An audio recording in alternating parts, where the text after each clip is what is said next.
If you've been sexually assaulted or abused, you are not alone. The Michigan Sexual Assault Hotline is here to listen, help, and connect you with resources. It's confidential. What you say stays with us. It's anonymous. You don't have to share your name or personal information. It's available 24/7 by phone, text, or online chat. Call 855-VOICES-4 or text 1-866-238-1454 for help. A message from the Michigan Department of Health and Human Services.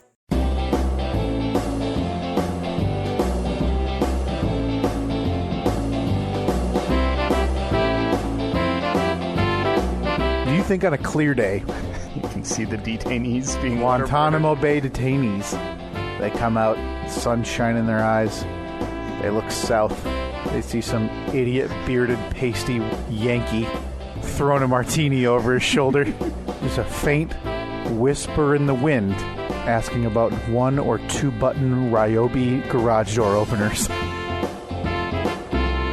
Yeah, my wife is grossed out by me and keeps her distance. Oh, okay, it's Tuesday. No different than... the day of the week here. Just yeah, exactly. Standard protocol in the Steve and Annette house. Well, the fact that you couldn't put the pieces together and think that it was impossible for a shark to swim around the planet. Well, no, you take the short way. You take the Underground Railroad, the Shark Railroad. Mm-hmm, yeah. So the shark got in a train car. Well, no, Underground Railroad is obviously a metaphor, so this is it's like the jet stream, but for the ocean.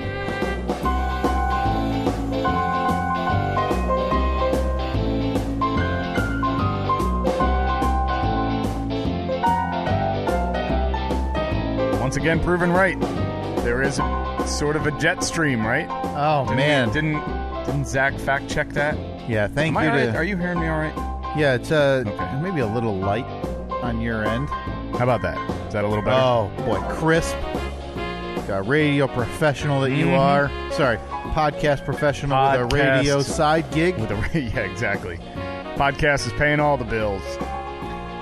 Trying to find it, but yes, Zach most definitely fact-checked us and did say that there are, quote, underwater currents? Yes. That's become one of my new favorite things is to read Zach's weekly fact check of our episode. Oh, it's incredible. He does it fast too. If you follow us on Twitter at Stephen Kyle, do we post it on we should post it on Facebook and Instagram too. I keep meaning to do that. I apologize. I'll start doing that this week. Yeah. Yeah. Facebook, the Stephen Kyle Podcast, on Instagram at Stephen Kyle. We'll start posting that on a weekly basis. But listener Zach, he listens intently to every episode. He fact checks everything we say. Sure. And then he delivers us like a manifesto. And he does it fast. These episodes release Tuesday at 7 a.m. Eastern Time. And I swear it's like by 10 a.m. that same day, he has a full fact check of everything we talked about in the most recent episode. Yeah, it's very fast. Fact check that, Zach. Actually, I posted it at 11:15. He was on it today, or this past week, and you heard there in the intro, we wondered if the detainees at Guantanamo Bay could have possibly seen Steve when he visited Sandals, Jamaica. Yeah, seems as though that was probably not possible. 165 miles apart. I stand by it. A clear day, not a cloud in the sky, the wind whipping just the proper direction. I think. Does the wind direction affect your sight? Voice? Like, my idea is that your voice talking to Annette about the Ryobi garage door openers, which is something skips across the water like stones on a lake. Well, it's like a message in a bottle, but through the wind. You know? So I'm a wind talker now. You're a wind talker, and I want the idea that the suspected terrorist or aide to terrorists heard Steve excitedly telling his brand new bride on their honeymoon that he just ordered them brand new garage door openers. Honey, but you're not going to believe this. It's got dual password encryption. Forget the rose petals and the champagne in bed, dear. Those were long gone. Those were gone day one after that man serenaded us. He left the room and I said, all right, clean up this mess. Someone left garbage on our bed. Do you have a vacuum I could borrow, sir? Screw that romance. I've got the real romance right here, toots. Yeah. How about a new 2-button garage door opener with 64-bit password encryption. That's right. And its own Wi-Fi signal. Because Steve really knows how to get the juices flowing. Mm-hmm. And Boy, the romance pumping. Garage door openers let us down the other day. Oh, no. I left for work in the morning, and then I got a frantic call from my wife at about 7 a.m., which is around the time she normally leaves for work. And she's like, the garage door won't open. It's frozen to the ground. Oh, no. It was so cold here that's happened. Like, I've had that happen from time to time. Yeah. That rubber seal, it just, if the concrete's a little bit wet, which of course it's going to be from driving in and out of the garage, you hit the button and it just doesn't release. Oh, so man. It was frozen to the ground. So I said to her, I was like, all right, no big deal. But in the background, I could hear this beeping, and it was because like the garage door tried to open, sensed that like there was something obstructing it, so it starts chirping. It's like beep, beep, beep, beep. And so I was like, all right, go over and hit the button again. It'll probably reset it or something. Hit the button, didn't work. Just beeping away. So it's still beeping, and I was like, all right. Well, let's get the door open first. So I told her to go over and pull the release cord. Yeah. So she pulls the emergency release cord and then pulls the door up. No problem. It was like it stuck a little bit, but it wasn't. She just grabbed onto it and pulled the thing up. So it probably required 10% more force than the opener was able to give. Gets the door open. She backs her car out. She's like, all right, well, what do I do about the alarm, because it's still going off and the dogs are in the house losing their mind. All the beeping, yeah. Absolutely going crazy. She's upset now because she's going to be late for work. The roads are bad, so it's going to take forever to get there already. Sure. So I'm thinking, I'm like, unplug it? Like, unplug the garage door opener? But the problem is the ceilings in our garage are, like, abnormally tall. Yeah, I think get the old ladder out. I think they're 10 or 11 foot tall ceilings. Yeah, so get the ladder out and get on the top step and lean over. The only ladder that we have is an extension ladder. Okay. But there's nothing, like, the outlet that it's plugged into is right in the middle of the garage, so there was nothing to lean the ladder up against. Good. I'm like, there's a little step ladder. So she ended up, I was very proud of her, the ingenuity. She stood on the step ladder on the top step and then took a hammer and used the claw end of the hammer to reach up because the cord had just enough slack in it where it was hanging down just enough where she was able to loop it around and boink, pull the thing out. What a pain in the ass. How bad is that we live in an area where it's so cold that like your door can freeze shut? That shouldn't ever happen. Well, what I'm impressed with, and you'll remember this, Steve, because you helped me a little over a year ago or a year and a half ago when my garage door. Oh yeah, we fixed it. No problem. 10 minutes, like a half hour. You brought the part over. Yeah, I said, yeah, I got a spare. Yeah, but I remember when my spring had broke, and the way you described it just now with your garage door, which is new, you installed it yourself. They. Annette was able to lift it up after pulling the release, doing it with her hand. Mm-hmm. I remember my garage door must be 25, 30 years old, because when my spring broke, I thought there's something else wrong because the door's not moving. No, it turns out it's just like a metric ton. Yeah, it's massive. To move, and it's all, wood and everything, or whatever it is. It's probably a metal frame with wood inserts and everything. And because mine is it's sheet metal, basically. Sure. And then it's got styrofoam panels in the back of it for, like, the insulation layer. Yeah. So it's pretty heavy, but with the springs still intact, still lift it up with 2 fingers, no problem. So either I am just really weak as a adult male. Yep. Or Annette is the She-Hulk, and she was able to just rip the garage door from the floor. She's strong. Throw it over her head. Plus, I mean, had to imagine that the adrenaline was pumping a bit. Yeah. In a hurry, in a rush, everything's going wrong. Boy, that'll ruin your morning. Oh, yeah, it definitely did. It definitely ruined her morning. And then I got home, I climb up on the ladder, I plug it back in, hit the button, works perfectly fine. Yeah. Well, you just needed to, like, break the seal, essentially. Yeah. So I had to I have to go out and buy. They say there's like a silicone spray. Oh, good. And you spray it on the rubber seal, and that will prevent it. That'll fix any problem you could possibly have. Yep. No problem. Those 2-button garage openers you bought on your honeymoon, failing you 15 months into the marriage. Yeah. Yeah, I'm torn. I don't know if that was more the opener or the door. The door. That's a door problem. Yeah. Well, you can blame the opener if you want. That's the... Well, I mean, I think that there's a way to adjust it. So, like, basically, you know how you can adjust, it's called, like, the downforce. Mm-hmm. So when the door's going down, if it senses that, like, if it hits an obstruction, it'll bounce off and go back up. Oh, yeah. So, like, God forbid your kid is walking under there, right. Or the dog is laying down there or something, it doesn't crush them. I think that there's a way to, like, override that where you just put the pressure all the way up. So it's like no matter what, it's going to just keep going. I think you can do that for the up as well. So it just pulls pulls and pulls until something breaks. Yeah. I mean, it'll work itself out, won't it? Yeah. That's what you need to do. Mm-hmm. So, yeah, it turns out you can't see Guantanamo Bay, Steve, from Sandals, Jamaica. Oh, yeah, we digress.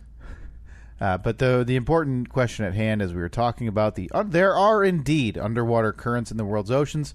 Oh, yeah, we speed digress things again. and creatures along. In the Pixar film Finding Nemo. Oh, yeah, that scientific documentary. Yeah, I mean, it's Making a Murder, Finding Nemo back-to-back on Netflix if you find them. Yep. The East Australian Current is portrayed as an underwater superhighway for the nautical characters, while the real current is not as rapid. Thousands of fish are swept from the Great Barrier Reef to the Sydney Harbor and beyond each summer. Oh, poor things. So, my idea of the Shark Underground Railroad, the Shark Railroad, is not as far-fetched as you thought 1 week ago today. I mean, I have to, the facts are the facts. Would you appreciate a spatula to remove all that egg from your face? Because, boy, do you sound like a buffoon. I feel like if I go back... I think that I actually agreed with the shark super high, the currents. I didn't necessarily agree with the idea of it being a shark super highway where they just went. It was a shark railroad. I demand you get it correct. It was the Shark Underground Railroad, and that is how that one shark got from Melbourne, Australia, Florida, to off of the coast of Florida in 9 days. What was Zach's math? Like, it would have to be swimming at like 50 miles an hour nonstop for and its max is like 32. No, its max is like 9 or something. I crazy. thought it was quite a bit faster than that. But that's neither here nor there, right? Because that does not take into account, as we now know, the Shark Underground Railroad that this particular shark used to rocket around, as I described it last week, the dark side of the earth. Yeah. He took the short way to get to Florida. You know something? We didn't factor in time zones either. Listen, he's probably making up a ton of time. Everybody's popping off at Kyle willy-nilly that this Shark Railroad idea and this Melbourne, Australia shark couldn't have made it. Well, I kindly ask don't you feel vindicated? I kindly ask you, along with Steve, along with Zach, to all go down to your local tavern, belly up at the bar. Oh, what am I ordering? And you say, barkeep, your freshest, hottest glass of pond scum, party of one. You know, it's funny that you mentioned pond scum because that drink has a long history on this. Rich history. The long, rich history on this podcast. And there's going to be some pond scum being consumed in a matter of just over 2 months. My goodness, Steve. There's finally an update. We are just one personal check in the mail away from the billboard becoming a reality. It's going to run in Van Wert, Ohio. The spot randomly chosen by a dart throw 5 months ago. It will be displayed in Van Wert. I don't know the roads or the highways or the byways or the gravel rural roads that it's going to be on, but it will be up for 1 month. 1 full month. That stupid thing is going to be showing. And and we're going to be making a pilgrimage. This will be for all the Steve and Kyle podcast loyalists. Yeah. To join us Saturday, April 6th, 2019. We invite you to join us in Van Wert, Ohio. We fully expect no one to take us up on that. Yeah, no, that is less than 10 weeks away. I'm confident that it will be just you and I. Have we Googled, what is that, like a 4-hour drive? It's like 3:15 from us. So we can make that in 3. So we're going to probably leave here. I'm thinking that we'll be there around lunchtime. Anybody who shows up, we're buying a drink for you. Yeah, first round's on us. That's 10 weeks from yesterday, Steve. 10 weeks from yesterday, and if you're listening to this, obviously this week, less than 10 weeks from now, the pilgrimage to Mecca is happening again, as Steve said, Saturday, April 6th, Van Wert, Ohio. Put it on your calendars. I know we should make an event on our Facebook page. Oh, yeah. So everybody knows about it. We'll put the GPS coordinates there, so... Remember, if you donated... We're buying you a drink. Yep, and we're fact-checking. If you show up having not donated, that's fine. We appreciate the support. But you're going to go out to the local swamp. Yep. Get yourself a tall, frosty, warm glass. Yeah, frosty and warm glass of pond. I think frothy yeah, is what we want. Tall, frothy glass of pond scum. And then you can bring that back into the tavern. No, they won't let you bring outside drinks in, but you can stand outside, maybe stand outside looking through the window as we all cheers. Dude, I'm excited about this. I'm really excited. I'm going to be on 2 billboards in the next 10 weeks. Oh, we'll get to that. We'll get to that because I have an issue. Okay. I have an issue with that. But I never thought, even when we talked about it, that this is something that would happen because... If you don't remember the full story, I don't even know how this came up, but we decided we wanted to do this. Oh yeah. We were researching the most modern ways to advertise. So we thought, let's see, we could do bench. We could do targeted social media. No, tried that. No, yeah, well, actually we did. That was like the biggest waste of $30. Yeah, I might as well have thrown $30 into the winter air. Let the winter current take it away, just like Steve's words. If I remember correctly, it was like watching if you're downloading a file or uploading a file, it'll show you a status bar. So it'll start on the left, fills in till it's all the way on the right, and that's 100%. That is what I remember social media marketing being like when we said, what the heck? Let's throw $20 at it and see what it does. Well, it gives you a status of like how many people it's reached and what percentage of your money has been spent. And I remember no sooner did I click that button to say buy or activate that this little status bar popped up and it's like $1, $2, $3, $20 spent. What? I didn't even get a chance to refresh. It was just gone. Absolutely gone. Pissing in the wind. Gone. It was so fast. Yeah, and it's like, your post reached 4 extra people. Whoa. Yeah. And we look at the downloads, and it's like negative. I know, somehow. The week before. Somehow it like deterred people from downloading that week. They're like, screw that. I saw their Facebook ad or their Twitter post or whatever. So we had decided that after that failure, we needed the most updated 2018 at the time, way of advertising, and we settled on the good old American billboard, the roadside advert. Even when we decided this, I didn't anticipate it actually panning out, because we began this. It's more than safe to say with zero knowledge of how much this would cost, what goes into it, nothing. We just threw up the GoFundMe, crowdfunded this thing, got enough cash, started calling around in Ohio, found our friend Joe. We went on... Joe-san? Jason. Jason. Found Joe. Went on like a 4-month delay of not talking to Joe. Well, we'd check in every now and then just to make sure things were on the up and up, making sure that billboard was still available. Yeah. So our initial goal, as we had talked about, was going to be March. We had even picked out a weekend that we wanted to do it. But that weird delay with Joe's communication on our end. Well, I think a lot of that fell in around the time that your baby boy was born. Sure. Well, we had Thanksgiving, Christmas, New Year. Like, there was a lot going on. In fairness, too, the last communication with Joe was sent from me. I had said, hey, we're going to push this until March. Please, here's the budget. Send me 4. With this budget, I will mail you the exact check. I think for him, we probably made it pretty easy because I bet a lot of people call up and there's a lot of haggling, and it's like, you don't want to reveal your... you don't want to put all your cards out on the table. You don't want to say, well, I got $5,000. What can you do? You want them to give the price first, and then you negotiate. But with us, we're like, here's the amount. What do we have? $500? $500. Here's the $500 that we raised. Yep. Point at billboards that we can use. Yeah. And then we'll decide on one of them, and then it just happens. I'm not interested in haggling. Nope. I'm not going to sit here and negotiate and say, give us an extra 2 days or put it up on this day. Don't care. Don't care.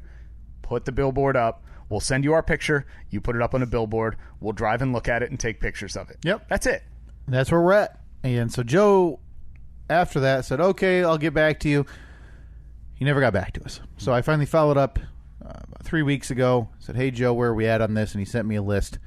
And after about 5 days, emailed him back.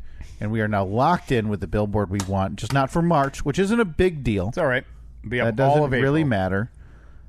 But here we are, April 6th, Steve. Our very own billboard going up in Van Wert, Ohio. Again, we will make an event on our Facebook page, and we'll even put that link up on Twitter so everybody can see it and be in the know. All right. Over, under, people being at the billboard. 4, not including us. Under. Yeah, I'm taking the under. I'm okay with that. Okay, over, under, 3. Yeah, I'll go with that under. 2? Push.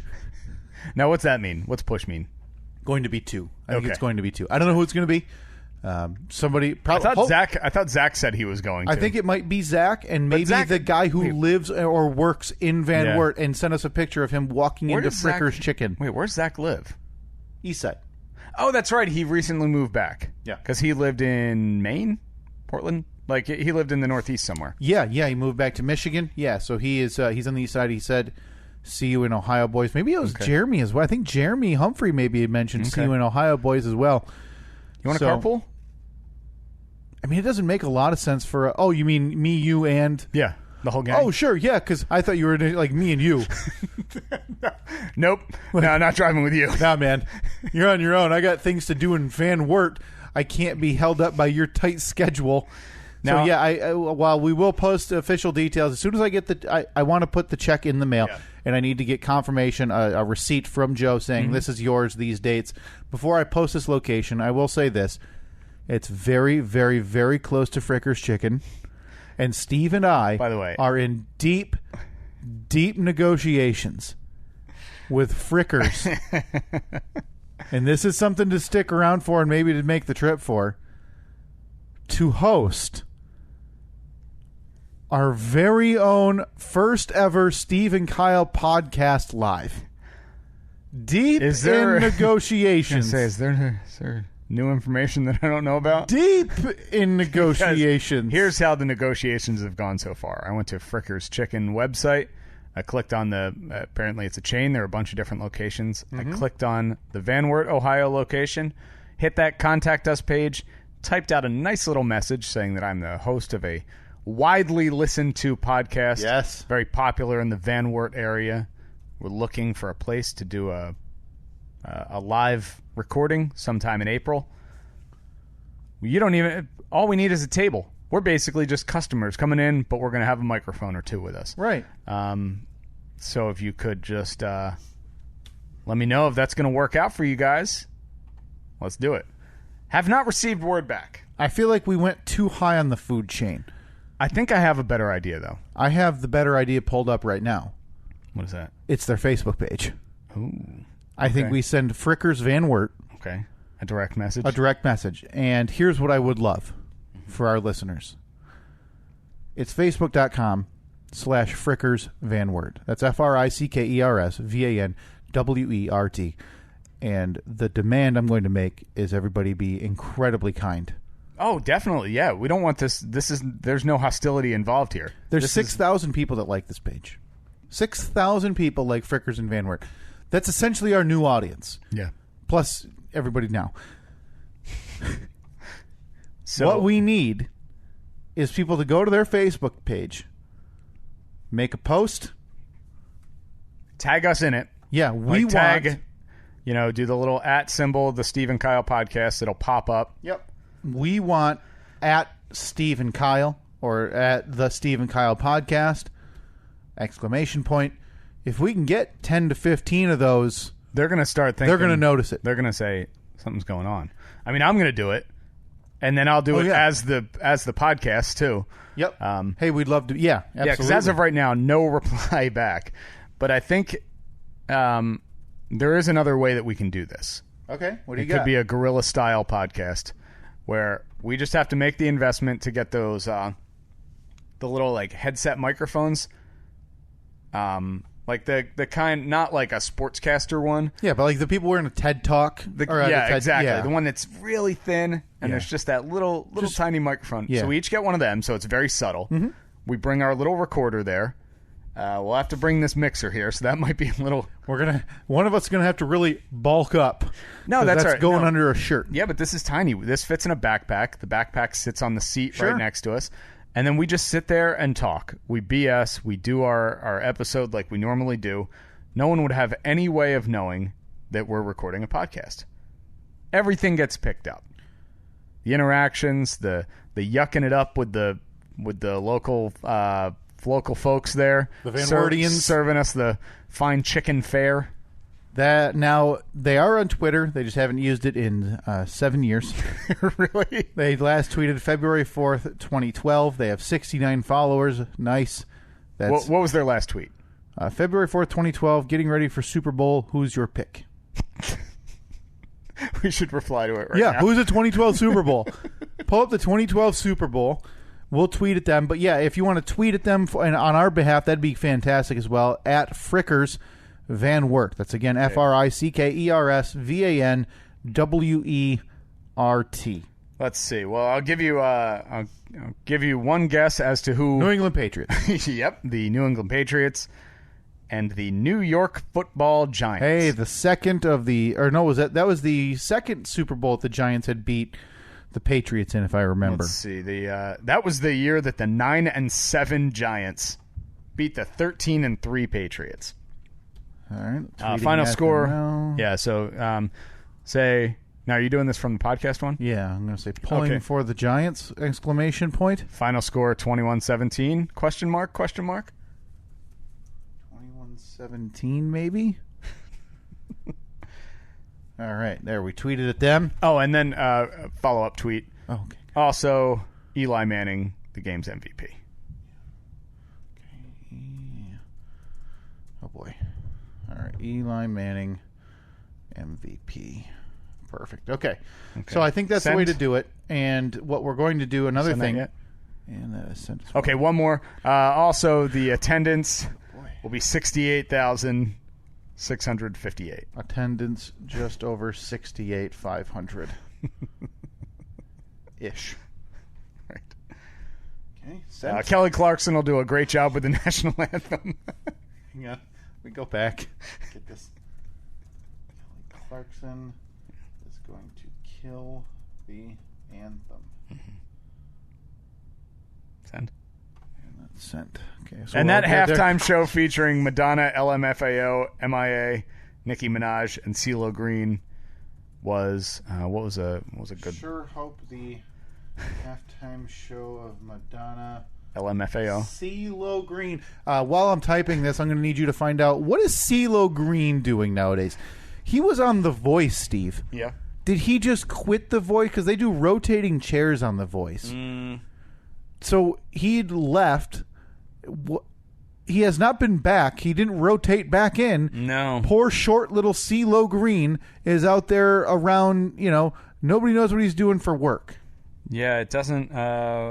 on July, his most recent Wikipedia mention, on July 14th, 2017, Green performed at the opening ceremony of the 2017 World Aquatics Championships in Budapest.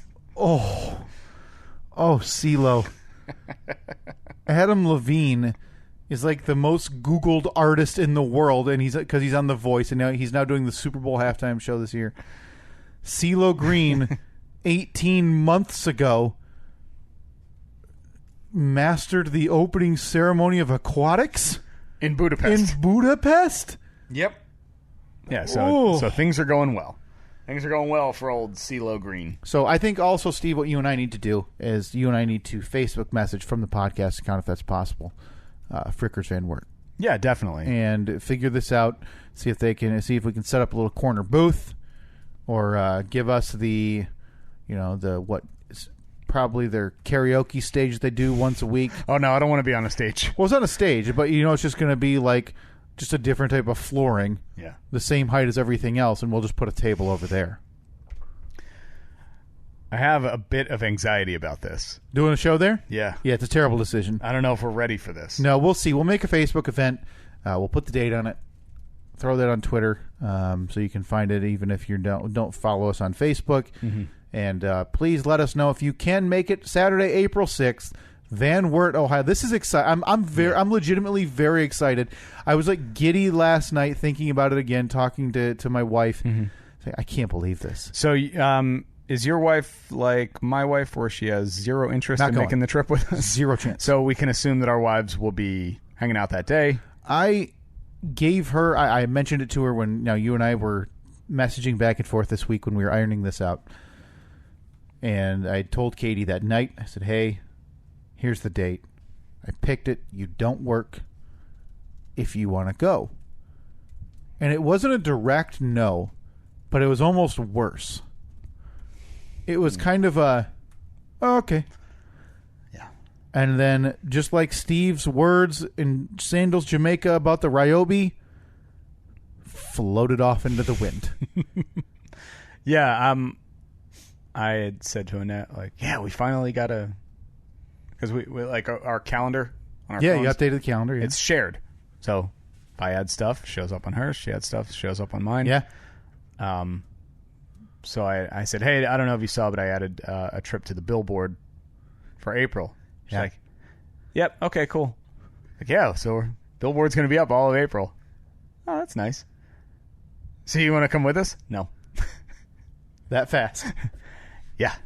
She didn't even act like she was going to come up with an excuse. Like, just not interested. Yeah, not even like the dog has a bath that day. Sorry, can't go. But that's okay. Our legions of fans are going to come and support us. Now, we had more than I even anticipated when we visited Boston on a 12-hour whirlwind trip last year. Maybe the showing will surprise us, Steve. How many did we have? Like 7, right? 7 or 8? Yeah. It was. Which is crazy because it wasn't an area. I mean, everyone that was there had to travel to get there. Yeah. Our friend Adam drove to get there. Adam drove from like New Jersey. Yeah, drove like 5 hours or something that day. What a poor decision. But Adam and Zach were both our tour guides. Yeah. Our tour guides for the day. Nikki and her daughter showed up. Dave I want to say Dave Gordon and his wife showed up. That was outstanding. I think that's just silly.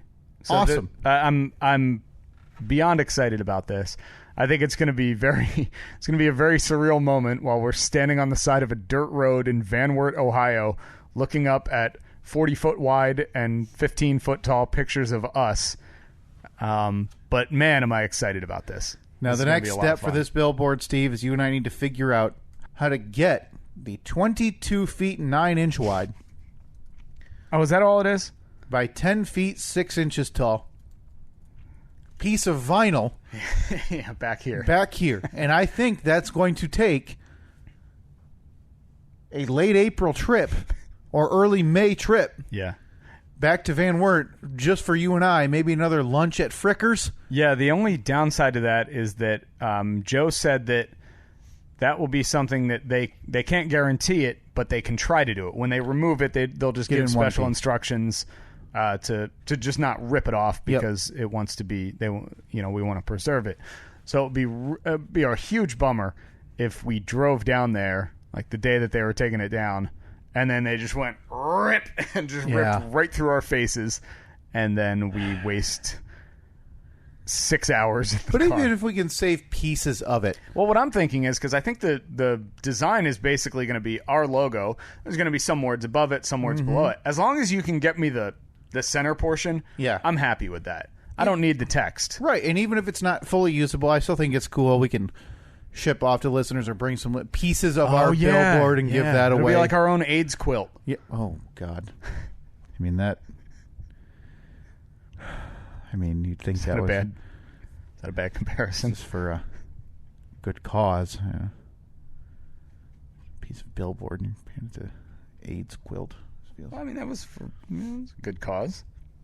Yeah, I mean, that was a good cause. Is this a good cause? There's just a billboard with our faces on it. Well, I mean, we're going to ship pieces off to people, which they can then auction off to other people. Oh, second-hand money. auctioning of pieces of billboard of a very lightly listened to podcast. And all of the money goes to sick dogs. Limbless dogs. Limbless dogs. The LLDA. Limbless Dog Association. I don't know why. Even though limbless is one word. Limbless. Is one word. The LLDA. Yeah. So, yeah, people, again, put that in your calendar. Saturday, April 6th, Van Wert, Ohio. Fricker's Chicken. First round's on Steve and I. The rest of you get to drink Pond Scum. Come down, hang out with us, see our billboard, take pictures with Steve's hair. Oh, yeah. And Look at that. oh, man. And enjoy the day in Van Wert, Ohio. This will be the biggest day of tourism Van Wert has seen in decades. I'm going to be disappointed if I can't find a Van Wert, Ohio, like sweatshirt or something. We need some local Van Wert merch. Yeah. Now, I know it's not going to be like the Vegas Strip where there's T-shirt shops every 3 feet, but Van Wert has to have some local merch. There has to be. Like a little farm store type thing. Right. With little trinkets. Maybe a shot glass that says Van Wert on it. What I would like to do, and we'll try to figure this out and get these up before the event, well before the event, like to do a issuing of the 2019 Steve and Kyle Podcast World Tour Van Wert, Ohio edition. Okay. So in the same vein as our 2017 World Tour shirt, this will be posted. We can maybe get that up on the shop here in a couple of weeks. If you're planning on coming, please wear your merch, all your gear. Yeah. That would be fantastic. But I mentioned to you, Steve, that I have an issue. Yeah, what do you got? This has happened before. It's been referenced in a jesting manner. Mm-hmm. But I find out here this past week or a week and a half ago, whatever it is, you've had this long-running... It's not even a bet because you're drawing football teams at random. Yep. At your side gig. No skill required at all. No, Just and random drawing. Yep, and this came up because you said there was a photo shoot, and that's the last I'd heard of it. Mm-hmm. You said there was a photo shoot, and the loser has to go like completely nude, only a helmet over their junk, whatever. Yeah, football in this case. Yeah. So I didn't. That's the last I'd heard of it, and I don't listen to the show. I think the production's pretty poor. Mm-hmm. And then I find out that it's not just a photo shoot. Right. It's going on a billboard. Mm-hmm. Now, that, my friend, if you just found that out, is on you. Because that's been discussed since September 5th, I believe. Okay, no, that's fine. I get it. I knew it wasn't just discussed. I knew that. Sure. I'm just saying that's when I found out. September 5th, at least on my calendar, comes up well after May, which is when we crowdfunded our very own Steve and Kyle. That long ago? Yeah, I'm pretty sure it was May or June. Our very own Steve and Kyle podcast billboard. We are terrible. We are so bad Hey, at following planning through. takes some time on this, okay? As you found out, I mean, you can't just get a billboard up willy-nilly in a few weeks. It wasn't really that difficult. I mean, it's in the town you're living in. It makes it easier. We're dealing with a guy in Ohio. There's the artwork yet to be revealed to the general public yet. So that is beautiful. You're one of 3 or 4. Look, don't I look like a real footballer? Yeah, like look a real sportsman. Linebacker number. I figured you'd go like running back number in the 20s. I took the first jersey that was tossed to me out of the the high school sports trailer. Okay. From the man that was giving us that equipment. But you were the winner. Big 51. Yeah, big number 51 on the right-hand side there.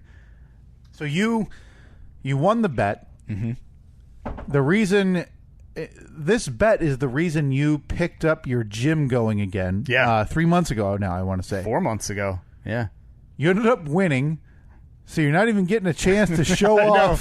I was talking to somebody about that exact thing last night. I was like, man, I was in a way disappointed because I am far from being in great shape, but I'm in much better shape than I was 4 months ago. I was like, kind of wanted to, hey, check this out. Check out these guns. Well, lucky for you, you have a second billboard going up. That's true. So I should be nude on that one? Yeah, it's just going to be my face, and you're going to be, topless wearing spandex biker shorts next to me, and nobody's going to understand. Mm-hmm. But that's your only option. Yeah. So, it's a big couple months for me. I'm going to be on 2 different billboards. Actually, this one, we were under the impression it was going to be on 3 billboards. I don't know why, but somebody had given us the number. Yeah, it's going to be on 3 billboards. Okay. And it's going to run for, we thought, like 3 or 4 days. But it turns out it's going to be on about 15 billboards. Hey. And it's running for a week and a half. Boy, I don't even want to ask the budget for that, knowing what we paid. Oh, I have no idea. This was a radio station. Oh, nice. Yeah, it worked out well. We kind of strong-armed them into paying for it. We're like, hey, look, we're doing this billboard, so or we have this idea. It's going to be 4 months of promotion. So see what you can do about getting us a billboard. And then they just kind of said, well, okay. And now there's 15 billboards. Yeah, they did some big buy. We're going to be on 15 different billboards. It's going to run starting Monday morning, and then it's going to run for a week and a half. So, week and a half. Okay.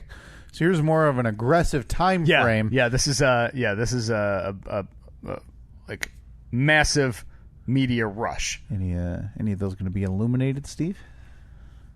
They're all digital. Backlit. I appreciate the old way. You appreciate it when a man's got to climb a ladder and use that squeegee to put the thing up there. 2 to 4. Like 300-watt halogen bulbs. Those big flood bulbs. Lighting our faces at night. Mm-hmm. Yeah, we're going 2019 here. We're going digital billboards. Cute. But needless to say, my gripe still stands. Okay. It feels like yet another stolen bit by your side gig. The timing was uncanny. They can claim all they want. They don't know what we're talking about. They don't know what we're doing. There was that instance where Free Beer wanted to name something the Fast Five. Yeah. And everyone else was on board, and I thought that it was a joke until I realized, no, of course it's not a joke. None of them listen to the podcast. They have no idea. So they have no clue. So I had to say, hey, you guys can, we can still use it for the radio show. But sure. Just so you know, it's been a long-running bit on the old SKP. And then they said, what's that mean? And I said, it's the Steve and Kyle podcast. And then they said, what's that mean? I said, it's 2 random guys I know named Steve and Kyle, and they do a podcast. It's the explanation we have to give to everybody. Yeah. Even when it's me, Kyle, giving that, and you, Steve, giving that, they have to continually ask, what's that? And that brings up a point I wanted to ask you. Now, we go out, not as much recently, but we'll go out with a couple of friends from Katie's work or people that I haven't really met before, but she knows, and we'll get to talking, and somehow me doing a podcast will come up. Mm-hmm. And I don't know if you get this, but I'll get the question a lot saying, well, what's it about? What's it about? Yeah. I get that all the time for the radio show, especially for anyone who doesn't listen. What do you do? And I always try to bury it. Yeah, sure. Last week we had 4 different people come out and give us estimates because we have to get some windows replaced here at the house. And inevitably, as they're sitting there doing their measuring, so what do you do? And I figured out a new way to gloss right over it. I say, I work for a radio station downtown, and my wife repairs violins and gives violin lessons. Yeah, you skip past it and move on to the other one. Because inevitably they say, "Oh, that's really interesting. What does she do with violin? Where does she work? And what? My daughter plays the violin." Like it's always a perfect sidetrack. But is that conversation really better for you? Like you don't? Yeah. Is it? Oh, definitely. Well, I don't because inevitably the question always comes up, what do you do at the radio station? And I always just want to say, sales. Because nobody's got a follow-up for that. No one's ever like, oh, radio sales. That's exciting. Tell me about it. Yeah. So what's the going rate for live endorsement 60? But in reality, that question for anybody in radio, it doesn't really work unless you're doing a sports show. Yeah. Because you can, well, what's it about? Half of the people on radio are doing 70-second bits between songs. Right. And then half of them are doing, or a third of them are doing sports, and the other people are doing a show, like a show. Sure. So, but I struggle with that question for us, and maybe the listening audience can help with probably not hurtful words at all about No, definitely not. what is this about? What do we do? Because I struggle to define it, and so I end up stumbling through words like both our lives and pop culture and what's going on. But we're not talking current events here. You spent 30 minutes recapping a billboard and then 15 minutes talking about if Guantanamo detainees heard Steve buying a garage door open. How can I put that into words that people will understand? You have to say it in the way that you described it when we first launched this podcast, and it has remained to this day, like in the About section on Facebook and Twitter. Like, well, John, it's a somewhat irreverent and definitely off the cuff, mostly uncoordinated look at whatever is on me and Steve's minds. Boy, that fits. Because I don't want to brag, but I nailed that. No one's going to have a follow-up. No one's going to be like, because they're just going to be like, oh, cool. You sound like a dick. Here's a question for you. Now, this billboard we have is going to be up for a month. Mm-hmm. Do we use it to make a social statement? Ooh, should we be kneeling? Oh, boy. Maybe we use it to talk trash about the government.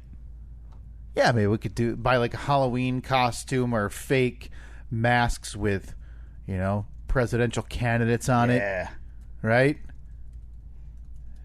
Stick it to the man people.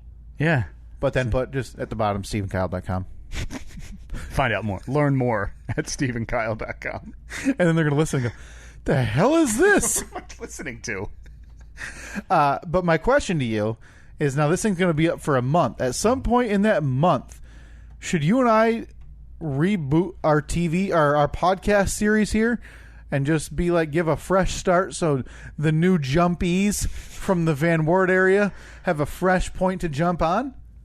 So you're saying start over? Yeah, just act like we have not recorded 125 to 130 episodes. So if we want to go back to episode 1, I'm going to have to sit over here. It's going to sound like this, and then you'll be... You'll be like this. What do you mean, man? Oh, the lost episode. But no, I think maybe we'll record a little disclaimer that we can put in front of a few of those episodes. Welcome, Van Wertians. Van Wertians. It's like Martians. Van Wertians. I don't mind Van Wertians. It's better than what we've come up with, which is Van Wertians. I wanted to shorten it when we started talking about this to Van Warts. I mean, look, I think that there's a chance that could be it. Maybe when we're there, when we're sitting at Frickers, when we're eating the chicken that no doubt a woman named Tammy brings us out on a plate. I'm excited for that chicken, Steve. Frickers Chicken Wednesday nights. That's their $7.99 all you can eat tender basket. That's right. This portion of the Steve and Kyle podcast brought to you by Frickers Chicken. Be a good Van Wert. Stop in daily. Why are we doing more ads? You know, I think we just well, we called revealed residents one. Van Warts. Like, that can't be one thing that they like. But okay, yeah, I think maybe we'll do that. So if when this happens, obviously 10 weeks away, so a ways off, we'll record a little disclaimer welcoming the new listeners because, I don't want to brag, but it's 28,000 weekly impressions on this billboard. 28K, huh? It's 28,000 sets of eyeballs, Steve, every week. That's 56,000 eyeballs. Well, I mean... 112. It's for 4 weeks. Well, 28,000 a week. Yeah, 56,000. That's what I'm saying. But 56,000 individual eyeballs. Individual eyes. So you think? I mean, you have to assume 56. I'm sure it's probably 55, 600 or something. Right. You think there's a couple hundred people in Van Wert that only have one eye? Yeah, I think a couple hundred is being generous. All right, if you are in a one-eyed Van Wert, we need to hear from you. You jump to the top of the list. Yeah, you're the go-to for everything. Everything, we call you first.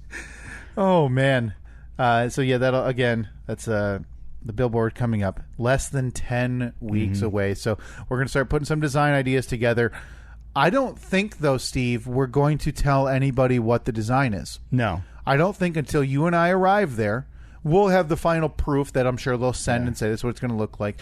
And I think we're trying to recruit Philip or to Zach, give us a hand, maybe Zach to give us a hand designing this thing. I do have one request though. If somebody is going to be there and you don't have to be a photographer, but if you have a nice camera or something, I would love to get a picture of the two of us standing on the billboard. Not on the billboard. I don't think they'll let us do that. I got a ladder. I would love for there to be a picture of the two of us standing there with the billboard in the background. Maybe, I don't know, do that thing where it's like focused on us, so the background is a little bit out of focus. But you can still make out what the billboard says. Yeah, that would be awesome. Yeah, I would love that. That would be a defining moment in my young fledgling podcast career. Or maybe we can even, I'd be willing to pony up a few dollars for a photographer to come out and take 3 pictures of us. Yeah, but it's in Van Wert. It's going to be a photographer that sticks their head underneath the cape and then stand still for 47 minutes. I'll wind the wheel. And then that big explosion goes off. That's right. We're going to be photographed in Van Wert the same way Abraham Lincoln was photographed. Yeah. And you see what happened to him. Oh. See how that went. Not great for old Honest Abe. Where'd honesty get you? Got you dead. That's where it got you. Okay. We digress. There's a couple other things I needed to bring up. One, Steve. I need to tell you something that I have been waiting. This isn't even on the list. I have been waiting 100 weeks to tell you something. That's just shy, a whisker shy of 2 years. So something that has been on your mind for since February, the end of February of 2017. Something I've been doing for 100 weeks. And did you just decide this is the 100th week? I'm going to reveal it. I didn't just decide it. I knew this was the 100th week, boy. and I knew I was going to. Now this is this very. going to be like a montage of stupid no, it's things no I audio. say? It's nothing. This is something that I have been doing, totally under the radar, and I think involving this podcast. Yeah, and I think you've noticed, but it's never really struck you that it's happened every week for, as of today, 100 weeks. I've been that obtuse. It's hard for me to even say that because it's not something you notice. I'll say this. It's something you see me do, see me every week with this. Do you have any ideas on what it could possibly be related to? Something I see you with every week. Yeah. You bring a cup with you every week? I don't even have that this week. Okay, streak broken. Uh-huh. You wear a hat every week? Uh-uh. Is it your shirt? Have you worn the same shirt every week? Steve, for 100 weeks. Have you worn that shirt? I have worn, not this shirt. I have 4 shirts with this exact same design. It is, and I That's thought incredible. I thought last week. I thought for sure you're going to notice it because you mentioned it. So I know. See, I see you. Like, obviously, I know that you're a huge fan of comics, superheroes, and things like that. So I know that you have a lot of those shirts. Yep. But yeah, maybe. Do you only have 4 of them, and this is the only time you wear them? Yep. Are you serious? 100 weeks. Oh, please tell me you have a video that you took of you, like, week 1. Let's see if Idiot notices. I wish I did. All I did took this last night and laid out all 4 of those shirts that I have that I wear on an exact rotation every 4 weeks to this podcast. And it is, I'll post this picture. It is unbelievable. If you're wondering what it is, wonder no longer. The pictures on our social media, Twitter. So it's a Calvin and Hobbes knockoff. Yeah. So that one is Freddy. This is Freddy Krueger. Okay. And Jason Voorhees. Okay. Horror icons as Calvin and Hobbes. And in case you're wondering what it is, wonder no longer. Go to steveandkyle.com/merch because it is our newest design. Yeah. Colorized and drawn by the wonderful Philip in our Redbubble store. Again, that's steveandkyle.com/merch. I will be buying that. steveandkyle.com/store also works, Oh, too. perfect. I will be adding that one to the collection any day now, Steve. That's incredible. 100 weeks. My God. I thought for sure. I can't believe that. Like I said, I know that you have a lot of shirts like that. Yeah. But I would have never realized that it was the same 4 every week. But I think you would have noticed. Well, one, if it was the same one every week, you would have noticed. And I think I don't know. I even think if it was the same 2, I think where you're, and it's not, but where it's okay that obviously you didn't notice, is that 4 is like it's once a month. Even if I had noticed, I don't think I would have said anything because I would have just assumed like, oh, it's Sunday. Sunday, it's laundry day. Maybe that's like the go-to shirt when everything else is in the laundry. That's incredible. So did you start this 100 weeks ago? Did you start it with the intention of doing that? Yeah. There's only 2 other people that know. My wife, Katie, and my good friend, Chris, who I kept in the loop. Okay. And I told him, and I said, I don't know if I'll ever tell him. So would you send him a text every Sunday afternoon and be like, yeah, Idiot didn't notice again? No, because at that point, that's 100 times. And if you don't notice at 20, if you don't notice at 40, what's going to change at 60 or 80? So at what point did you say, I'm holding out to 100 and then I can't go any longer? It was I got to like 75. Oh, no, I'm sorry. I got past 50 because I almost thought about just saying it at a year. At 52, I said, I'll just do it for 52. Then we just cruised past 52. We got past like 60, and I said, maybe I'll go to 100 if he doesn't notice. And at that point, again, we've talked about this. We don't even know if this podcast is going to go 100. That's why we don't really number them or say, hey, welcome to Steve and Kyle Podcast, episode 1, blah, blah, blah, because we don't know. We're somewhere around 130-something now, I think. I put it in the description just because I have to put something in that field. Yeah, that's the subtitle. This is episode 132 this week. This is like a couple of years ago, there was I think it was like a guy from the Australian Today Show. Yeah. That did that same thing. He wore the same suit and shirt on camera every day for a year, and no one noticed it. And it was to prove a point about how in the media, how different genders are critiqued, are analyzed. And it was no one said a thing about what he wore, but his co-host, who was a female, every day they'd show tweets of like, what is she wearing that for? Look at that. She looks terrible. She looks bad. Okay. That doesn't look good on her. That color's awful for her. Making that social stance or how it's different for women. Okay. Yeah. I like that. Yeah. So this is much dumber. Yeah. No social stance at all for you. I mean, thanks for noticing. Jerk. I think it just shows that I focus on the content of your character. Sure. Instead of the shirts that adorn you. Yeah. And I thought for sure that sounded nice. That should be on like one of those wood planks that hangs up in a kitchen. Yeah, you hang that over your slider door to go out back. Yeah, next to like bless this mess and to drink wine. It's fine. Well, I need those on shirts. Bless this mess. Drink wine. It's fine. So, boy, because I tell you what, Philip has a backlog, and I think Philip's going to help us design this billboard, Steve. But we've got the Limbless Dog Association charity box off, Limbs for Limbs. Mm-hmm. He's got to do the tea train, Steve's tea train that we talked about a couple of weeks ago. What was that? I don't even remember. Oh, God, I don't even know how we got talking about it. But we were talking about, I don't know, something related to a train that has your face on the front like a Thomas Thomas. Train. Yeah, Thomas the Train. But it's a teacup. I don't know. Hell if I know, man. This thing runs in the weirdest circles of the internet, and yet we still can't get listeners. Oh, you'd think after a while all these weird circles that we dabble in would gain weird random niche groups to jump on and listen. That's like not true. Our Venn diagram has no overlap whatsoever. None whatsoever. Oh, 100 weeks, Steve. I thought for sure 2 weeks ago when we unveiled the newest Philip design that we posted on our store, and you actually looked.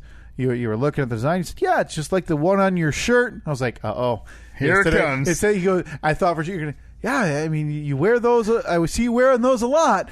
I would have said that, but I would have said, "Oh yeah, you wear the Calvin and Hobbes shirts a lot," but I still never would have realized. So you're telling me that even the days that, because there have been a couple days where you've had to come here straight from work, brought the shirt 2 weeks ago. Changed in the car or had it on underneath your work shirt? 2 weeks ago, Monday, we recorded Monday afternoon. You are way too committed to this because there's no chance I'd ever do that. 100 weeks, and I think the thing I'm most excited about now is I told Katie last night, I don't think I'm going to wear any of these shirts for 6 months.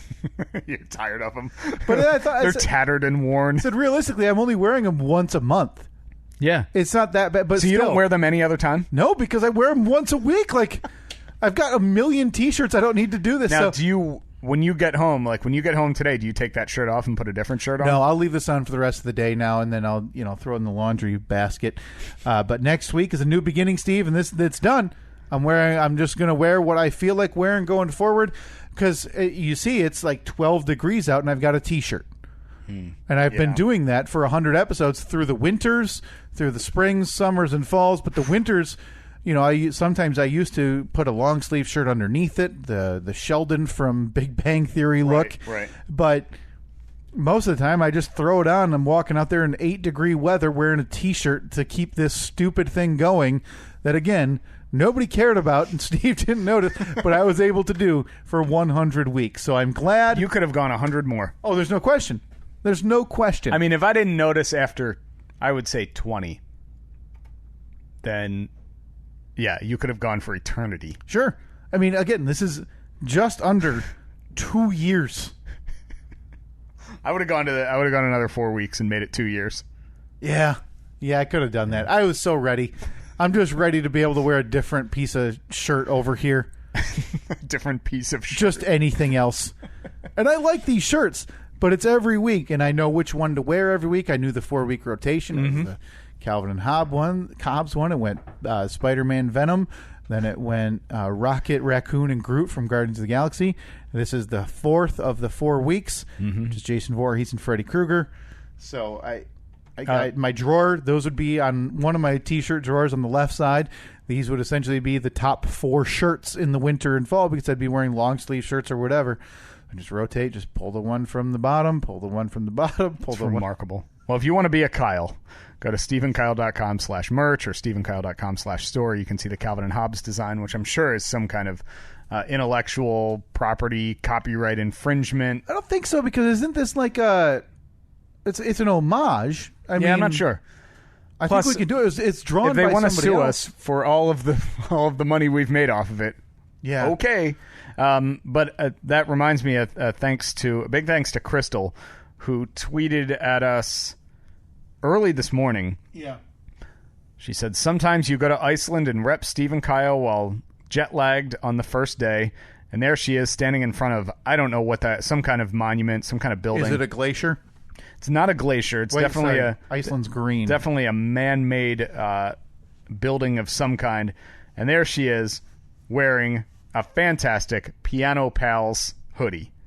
Thank you very much, Crystal. That's great. So I tweeted back at her and I said, look at that. We've gone international. To which Zach just replied a little while ago. Very unhappy. Saying, did you already forget that the podcast went international in 2017? And there's Zach. I believe he was in London. Yeah. I see a double-decker bus in the background. Wearing the World Tour shirt. Wearing the original. The OG. It's the OG T-shirt right there. The original World Tour 2017? Yeah, 2017. Yeah, 2017 shirt. We've also got, Dave, our friend, Adam Porvecchio has taken it all around the United States, Washington, D.C., toured with the Steve and Kyle shirt. It's like really, we're like Flat Stanley. Really amazing. It hasn't resulted in any listeners. I know. Not even one. We've got a couple other ideas in the pipe, though. We're not going to talk about them now because I don't want to mention something and then not follow through as we want to do on this podcast. But I have a couple other ideas that I want to do. I don't know if they'll be crowdfunded. No, but like big events, things to do for this podcast. I have a couple ideas that I think fit in with our billboard style marketing, Steve. One we've talked about pretty extensively off air that I think we're going to do, but I don't think we're going to crowdfund it. Give me a hint. Has to do with the introduction. I'm going to recruit. Oh, yeah. Yes. But I have another one. It has to do with marketing that we'll talk about, and maybe it will come to fruition. I hate to be foreboding, but I don't want to say anything and then have it never come out because it's we try not to undersell and overdeliver. Sure. Try to oversell. No, we try undersell, overdeliver. Yeah, we try to undersell, overdeliver. Yeah, and that's what happened here with a billboard in Van Wert, Ohio. Yeah, we had a GoFundMe set up, and we were taking donations before we even had a location. Yeah, before we even knew anything about billboards. It's not like we had reached out to this guy Joe and gotten quotes for this location before. No, this was So people who donated, again, thank you very much last year. I'm going to try to print that list, and hopefully everybody can show up. But, maybe we can get some merch for this trip. If you show up, we can give it to you, hand it out, all two people. Yeah. StephenKyle.com/merch if you want to check out, again, the most recent additions to the store. Yeah, we've got the like you mentioned, the Calvin Hobbes design. And very quickly, I did post two more. One was a request. Somebody had sent us a message on Redbubble saying, I wish I could have bought this one. I didn't even think about it.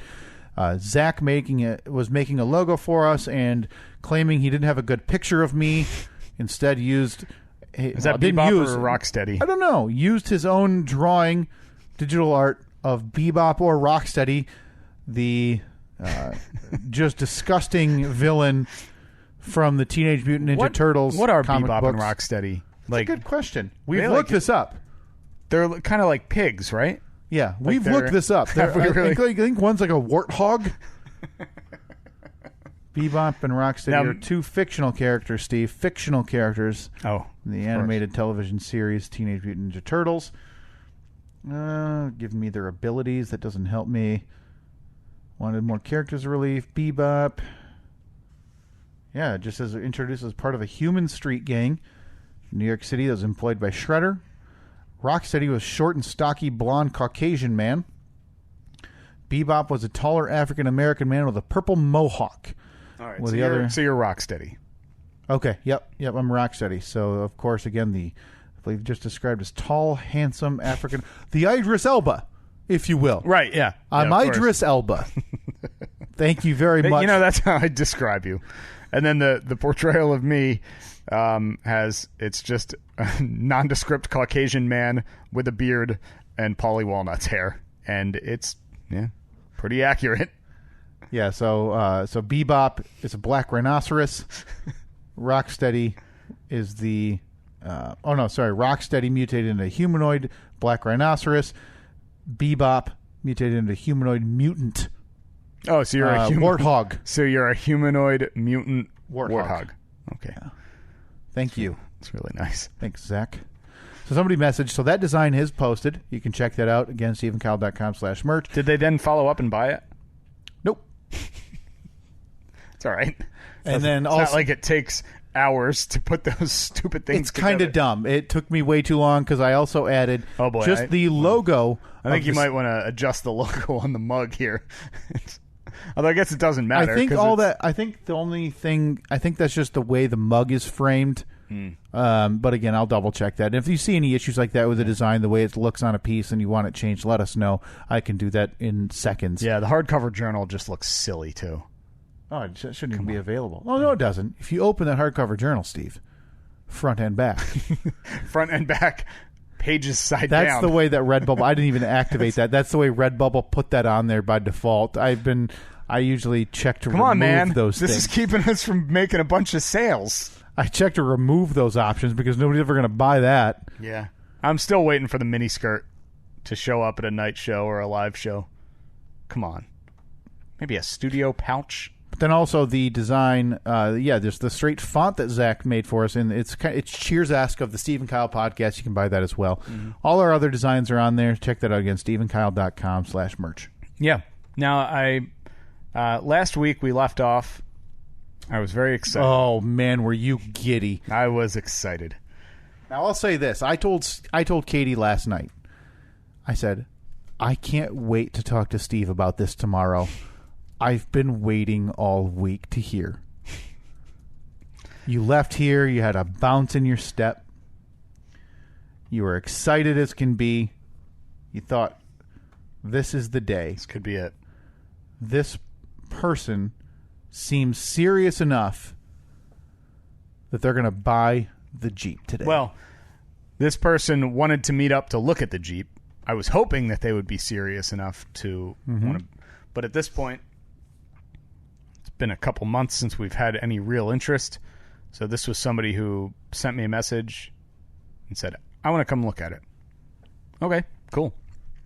Sunday, I got nothing to do. Call up my buddy Cy Nolan Ryan Young. We arranged to drive over to grandmother's house, take it out of storage. So we get there, and as expected, battery 100% dead. So we had to throw it in neutral, roll it on out of the garage. Minor setback for a major comeback, right, Steve? I expected the battery to be dead. It's been extremely cold here lately, and it's just been sitting. So put the jumper cables on, let it charge up the battery for a few minutes, and then vroom, it roars to life. Man, that rebuilt engine. Nope, no engine engine wasn't touched. Rebuilt Jeep, rebuilt front end. Go. Yeah, there you go. You got it. The murder Jeep lives.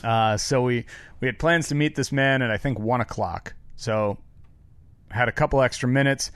The gas tank the light was on, and even though it was only the gas light, I still, like we said, we shouldn't show up with any lights on the dash. So let's stop by the gas station. We'll put $10 worth of gas in it, and one of the tires was a little bit low too, so that light was on the dash too.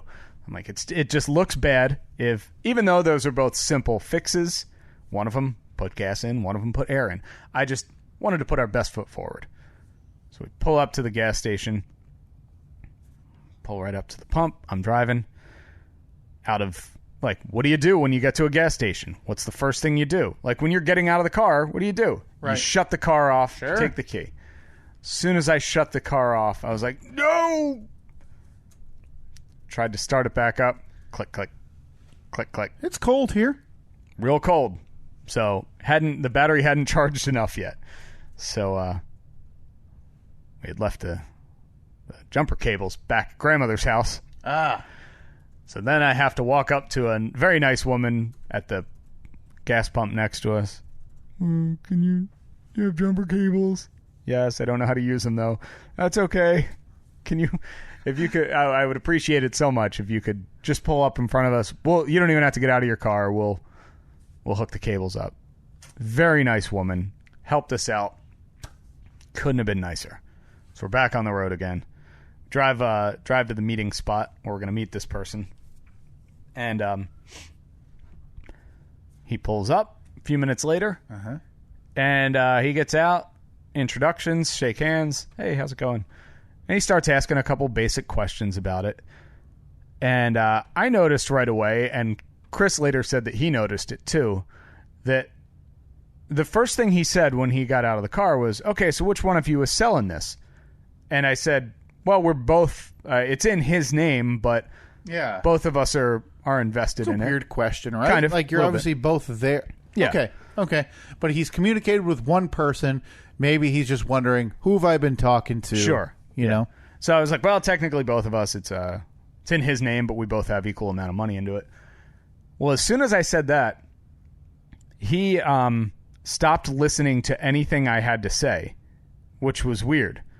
So he'd ask a question, and I'd be in the middle of giving an answer, and then he would just turn and say something to Chris. I'd be like, yeah, well, the axle, it's out of a 2017. Okay, so this over here is this. Wow. And I was like, Just not interested in what... Okay. Either that or just rude. I mean, just being very rude. Like, he was asking questions, but then wasn't really listening to the answer. Yeah. And I think I'm pretty good at picking up on when I'm talking to somebody if they're not listening at all. This being one of those very easy times to figure out when he just was ignoring me. So, I'm like, all right, well, whatever. I mean, I don't care. I don't care if he, doesn't listen to a word I say. Whatever. Cut a check. I don't care. If at the end of the day, he says, I'll take it.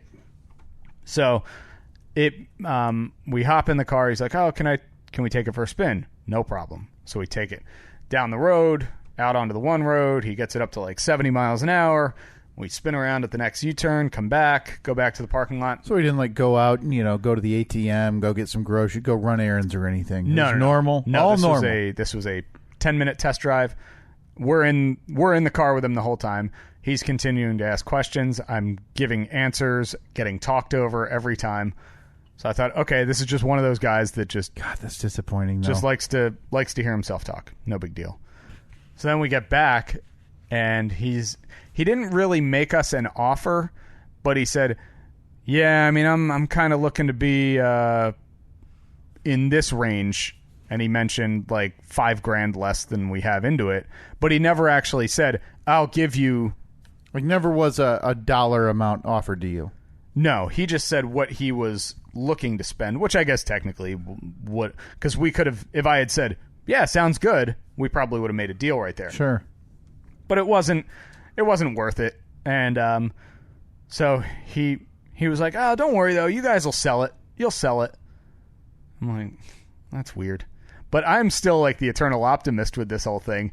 So we get in the car after we parted ways, and he's like, because I specifically said to him, all right, well, go home, think about it. And if you decide later that you're interested, shoot me a message. Let me know. Okay. Sounds good. So we get back in the car, and I'm saying to Chris, I'm like, yeah, I think he's going to buy it. And Chris is like, what the hell are you? No, there's not a chance he's going to buy it. There's no chance in the world. So Chris seemed to think that the guy was looking to buy it from us and then turn a quick profit off on it for a couple grand or whatever. He was hoping he'd be able to get it quite a bit lower, flip it, make some money off of it. So the big update is that the Jeep has not been sold, and now it is covered with road salt. It was so immaculate before that. Coming up on 8 months. Mm-hmm. Brings us to our polls this week, which are very disappointing to me. What was that? I posted, if Steve sold the Jeep today, would it still be a success? Let me pull that up, actually, Steve, because I want to see how I phrased it, because I think I made it very fair to you. I phrased it so that you made it very clear. You need it to be known that you weren't incurring any losses while you're holding on to it. There's been the last expense other than like $8 in gas the other day was August 21st was the day that we paid for the registration on it. Okay. So that was the last time that a dime has been put into that vehicle. On Twitter, it was posted, and Facebook as well. Facebook.com/Steve and Kyle. That's Twitter at Steve and Kyle. Be sure to check out our poll there. I actually posted 2 this week. We'll see if we have time for me to even get to the second poll, because I'm all riled up about it again, Steve. I'm all upset. On Twitter, if Steve were to sell his Jeep today, would it be considered a success after 7 months, even if they haven't had any payments? More than 100 votes on that one, Steve. Wow. I saw the poll go up last week, and I purposely avoided it. What do you got? Well, 73% appreciate long-term holds, I guess, because 73% of people agree if you sold it today, it would be a success. Yeah. It wouldn't. But what is your... It wouldn't. And remind me why again? Because it's because ultimately the goal, when we did this, of course, the goal is to sell it as quickly as possible. Yeah. But now I could be completely wrong, but I don't think that there was ever a time where I said, I need to sell this within a month. No. Or I need to sell it within 2 months. What is your cutoff? Like, where would your cutoff of success be? Well, here's my experience with you in this Jeep. It's been giddy excitement. Yeah, came up with, and this is out of character for you, naming this non-business second chance Jeeps that you guys are going to start taking Jeeps and flipping them and making also coin. It's all a lot of that tongue in cheek. Sure, obviously, yeah. I mean, we talked about for a while. We didn't even want to do music or anything intro on here, just because let's not get ahead of ourselves. But with that, I think incurs a little bit of the word's not liability, but the idea that you weren't buying this for yourself. You weren't buying this to keep for 8 months. The idea was to do this continually, some extra paper, sure. Maybe one a year, 2 a year, little extra money in the bank. You make a few extra whatever, $100, $1,000 every time you do it. You enjoy doing it. But at what point, and this is my question, at what point is it more of a headache than it's been worth it? Well, first of all, don't answer a question with a question, because I need to know at what point. Going back to my original question, at what point? 2 months. 2 months? Yeah. Okay. 2 months from done. Based on all of your... at that point, it's just a waste of time. All of your experience in it's just a waste in of the field. I'll tell you this. I've sold a few cars. I think you've sold some cars. You've sold some stuff. Anything on the market. You've sold homes. 2 months. After 2 months. See, I disagree. Listen, I disagree. If you don't think not selling a vehicle after 2 months...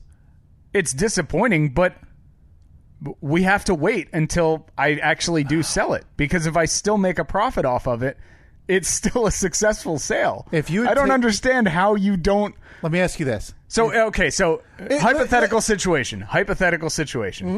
Yeah, you buy a new lawnmower. You want to sell your old lawnmower. Yeah. And you say, man, I want to sell this for $100 in the next week. Yeah. If it takes 3 weeks... and then you sell it for $80, is that still a success? Yeah. Yeah, it is. 1 to 3 weeks. So 6 months down the road, it's not still... It's not an $80 lawnmower. It's thousands of dollars. No, I know what the defense is. You don't need the cash. Yeah, but meaning that it would be even more worth it than the example I just gave. At what point? Because now this Jeep's a year older. It's a year older from when you started. The value doesn't increase as the Jeeps get older. Sure. Traditionally, it's going to go down, whatever. Even if it doesn't matter if it's not being used. It's even a tiny, tiny bit. At what point are you going to just have to... At what point do you not bite the bullet, right, but shave your margins down even further? What point do you think that that's your best avenue? See, because right now we have, for the price we have it at, we have about, if we were to sell it for exactly what we were asking for. Is that me? That was me. I felt that I can always feel like I feel, maybe, boy. You're having it's like the equivalent of labor pains. Well, it's like, maybe because it's coming from your throat microphone into my ears. Yeah. And the ear, maybe the vibrations. Do you have your headphones up abnormally loud maybe today? Way too loud, because holy cow, I felt that one in my... right deep in my throat. Deep. Oh, boy. That was good. So anyway, let me get back to what I was saying, because we're crunched for time. But we right now we have a profit margin of about $4,000. Okay. We talked last week. If he had made us an offer that would have only made us $3,000, we would have taken it. But the fact is, he offered you where you would have lost. Yeah, we would have money. lost $1,000. And that's bucks obviously on it. at this point, especially. Yeah, I mean it's absolutely not. going. Yeah, it's gonna get to a point where we're just gonna be like, all right, we just need to break even on it. Because I think if we lowered it, I'm very confident that we would sell it in a week. If we lowered it by $4,000, oh sure, and just said, screw it, let's break even, it would be gone. But the problem is, if you at this point, even if you lower it $1,000, you're not. Presumably, you're not going to get that full price. Sure. So you're essentially accepting a loss of, let's say, $2,000. Not a loss. That's but why I'd rather keep it a little bit higher, so that way the low ball that we're no doubt going to get isn't going to be as low. I don't know. I haven't lost a lot of sleep over it. I get very excited, and I'm very impatient with stuff like this. And but that's why this has been surprising. You said you're impatient with stuff like this. So that's why as we drone on to month number 8, there's nothing you can really do. I'm impatient, but exactly. I can't make someone buy it. It would be one thing if we had it and it still had a lot of work to be done to it. Then I'd be like impatient, like, we got to do this now. We got to get this part, take it apart, put it back together, get it out on the road. But now I'm at the point where it doesn't matter how impatient I am or how patient I am. There's nothing I can do. I could take it and park it at the grocery store with a for sale sign on it. Park it at the Home Depot with a for sale sign on it. Sure. And, yeah, maybe get a little bit of interest on it, but I don't know. I think that's the plan come spring, is that we're going to start strategically placing it in different areas, hoping that somebody will look at it and be interested. But I just I would like to move on. I'm ready to recoup my investment. Right. And again, it's not money you need. It's not like you're, Well, struggling to pay groceries. after getting absolutely kicked in the balls with a window replacement estimates over the last week you could or so, use it. It would be nice. Yeah. It would be nice. As you know, the old outbuilding, oh boy, back burner. As of right now, a permanent hiatus. Not happening. Not in discussion. We are already talking about, maybe we'll just do a shed, like a 10 by 12 shed that you can get at Home Depot. Kit, put it together. Yeah. You and I can get out there. Oh, you're stopping by. You're going to be hammer some wrenches. Hammer some wrenches. Yeah, putting in the old elbow work. Putting in the old elbow grease. Mm-hmm. Yeah, I'd love to put together a 10 by 12er. It's already pre-built. What could go wrong? Yeah, they basically just drop it off on a truck. You gotta level that. Yeah, it's helpful. How do you do that with a level? I mean, they got like little legs that you screw on. If you got to level one side off. Yeah, you put down you level the ground first. Maybe put down some gravel. I'll come over after that. Okay, you do that part. So once the hard part's done, I'll help you put up the pre-built pieces. You'll be the shingle getter. And then you give me a hammer and a wrench, and I'll beat one on the other, and that's how we'll make it work. That's how it goes. So, but the reason I brought this up again, or that I wanted to discuss this again, because obviously it's not sold, and I do feel bad about that. I feel like the Jeep should be sold. You've seen it. It's a nice-looking vehicle. It's a very nice-looking Jeep. Yeah. I mean, and I don't know if it's just the market. Obviously, the season doesn't help. Automobile buying season is not really right. I was a little worried when we didn't get it on the market until late August. Right. It's a summer, and it's just like I feel homes. like if that thing goes on the market in June as opposed to August, everyone who wants to take it for a test drive, we take the hard top off, we take the doors off. Thing sells itself. A little more difficult to take the hard top and the doors off in January. Let me ask you this. It's not sold. Say it comes out in the spring. May rolls around. We shoot a music like a music video style video. Like those used car commercials that go viral. But this one, we're going to have like some badass guitar riffs while Steve takes the Jeep, big boy vroom vroom up the sand hill. Oh boy. You got your little orange flag flapping in the wind. Yep. You're in a helmet behind the driver's seat. ripping up the hill, doing zigzags. Wait, behind the kicking- driver's seat? Well, behind the driver, behind the steering wheel. Okay. Going zigzag up the sand hill, kicking sand from all the Yep. tires. And we post that on Craigslist and on the marketplace. Raise the price $3,000. Okay. So you want to show us beating the crap out of the vehicle? No, we wanna- and then asking more for it. No, we're going to I show feel what like it can do, Steve. Oh, okay. Maybe we'll show it like towing a house, Yeah. going head to head with a rhino, Warrant's Cherry Pie playing. Some music videos. bikini-clad women rolling across the hood. But like we Okay. forget to drown out that audio, so you just hear the hood crunching as a woman rolls around on it and kicks the window with high heels. Okay.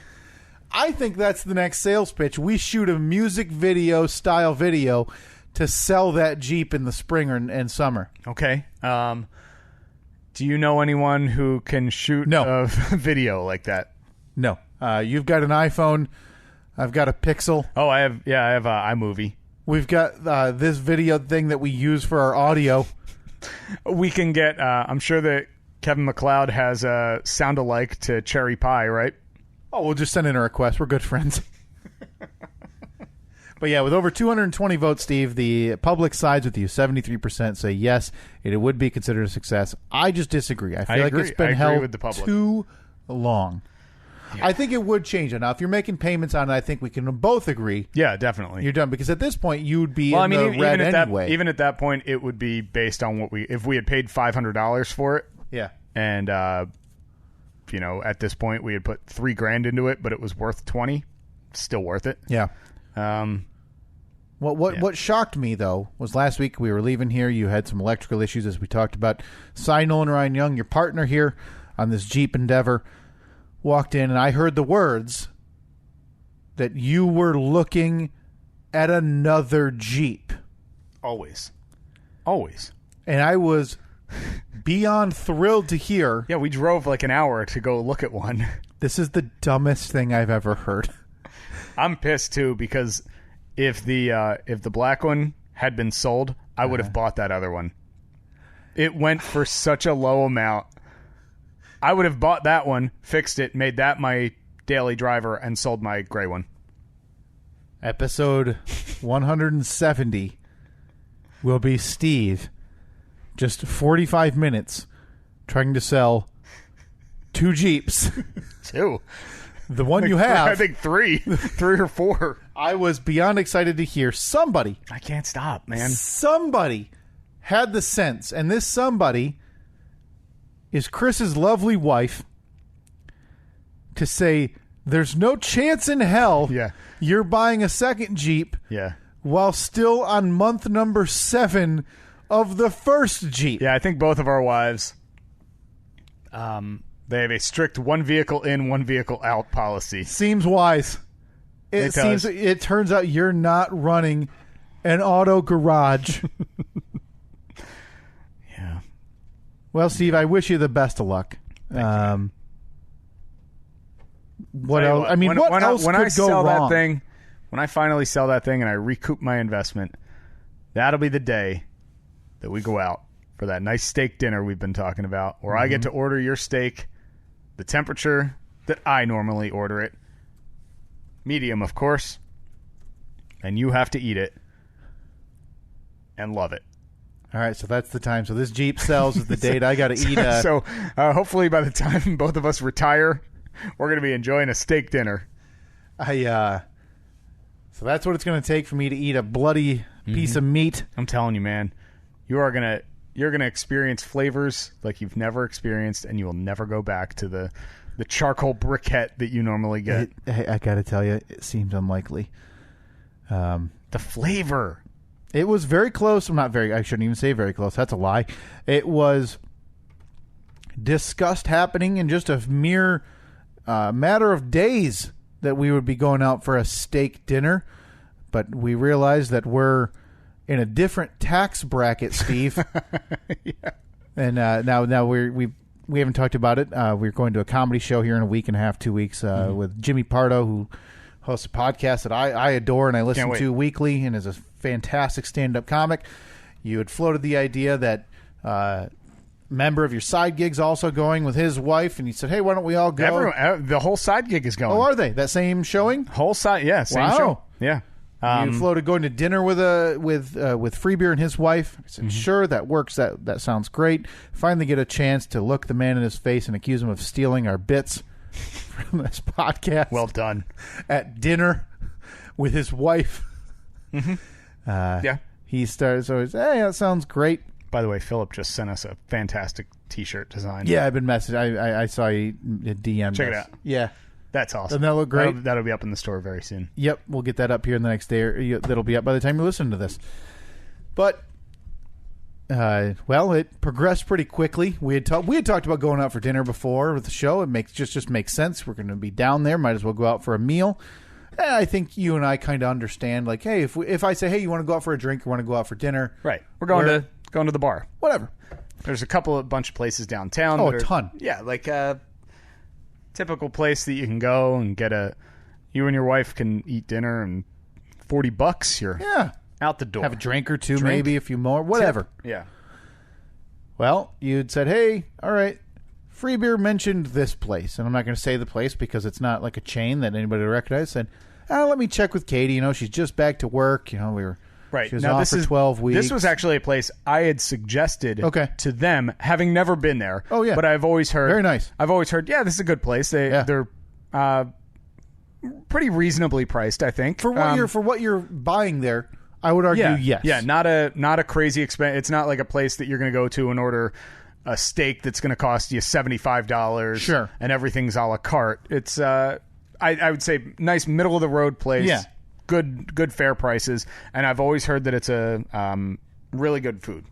A friend of mine, her husband used to be like the head chef there. Oh, okay. I looked at the menu and I said, let me message Katie, and I said, I just don't know based on her just getting back to work. Whatever, I'll get back to her. And the next text from you was, Jesus, now he wants to go to Ruth's Chris Steakhouse. Now, this is a place that they don't bother putting like prices on an online menu, Steve. No, because if you're looking up prices, you probably can't afford it. Yeah. That is I refer to Ruth's Chris as like a once a year place. Yeah. Like a special occasion place. Anniversary or birthday or something like that. That is a once a year kind of place. So I quickly bailed on that and I said, I think we were just looking to grab a quick bite before the show. It's not exactly I don't know, it's not a special occasion or anything, and I don't want to spend someone else's money. So I'll probably just me and Annette will probably just go out with Kyle and Katie. Well, I told you, and I stand by it. You're more than do not stop for if you want to go that, please do. No, because the original plan was we were going to go. We had talked months ago when we first saw that Pardo was coming here, and we just kind of had the rough layout of hey, we'll get tickets, we'll go out and grab a bite to eat beforehand. Yeah. So I am sticking with those plans. I am perfectly happy with those plans because they were the original ones, and I'm not a millionaire. And again, different ish tax brackets slightly from you and me to that. Yeah. So and Ruth Chris might be, and they're I don't fault them at all for wanting to go there. Right. I haven't been there, but I was at a similar one. Wonderful restaurant. We went there for our anniversary, and it was excellent food. But yeah, that's I'd feel weird because I'd feel like I'd have to dress up. Yeah, and you just have to.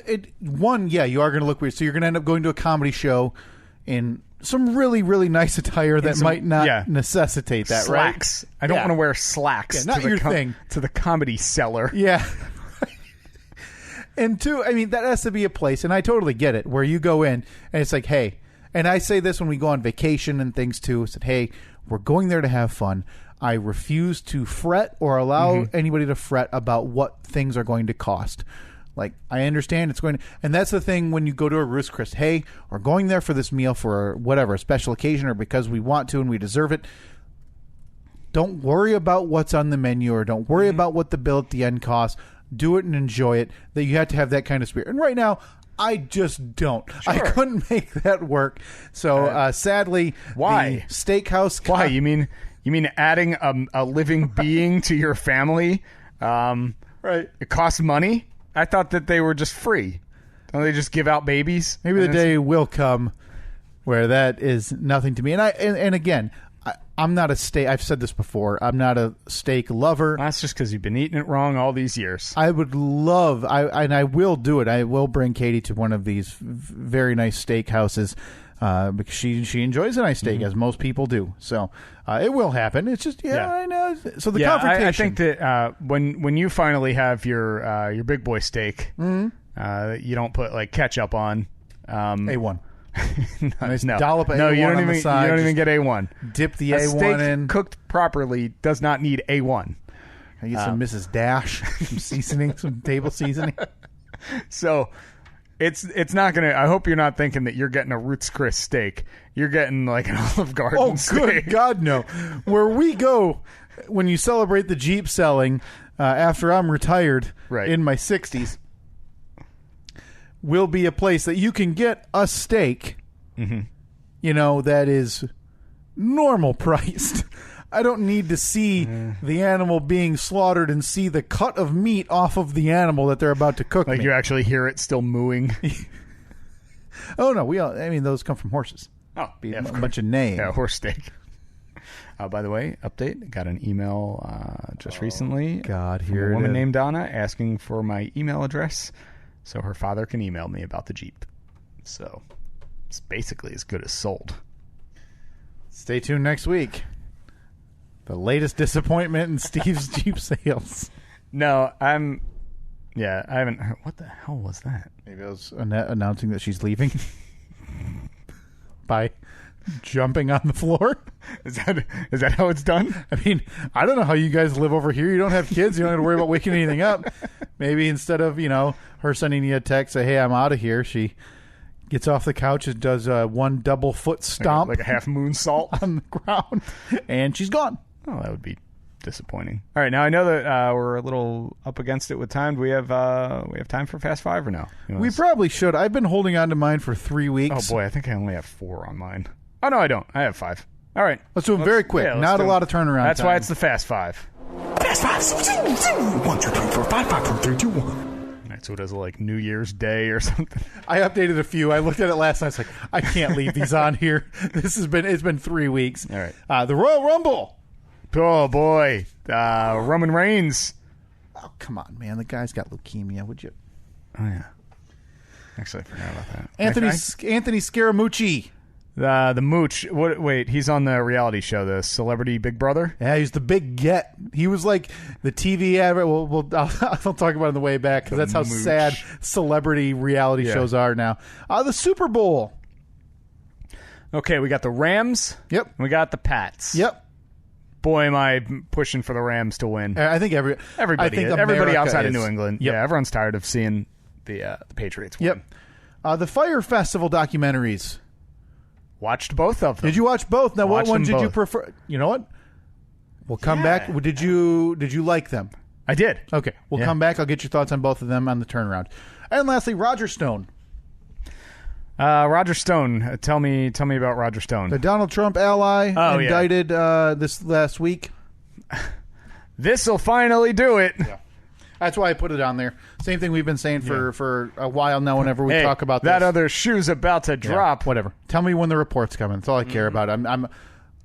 I appreciate the gravity of what's happening, but I can't personally understand it because I don't understand the severity and the entirety of it. But hey, at least the government's back to work. Hey, 3 weeks. Get your tax return in ASAP if you can. Yeah, is that that's the word, right? They're only there through the 15th.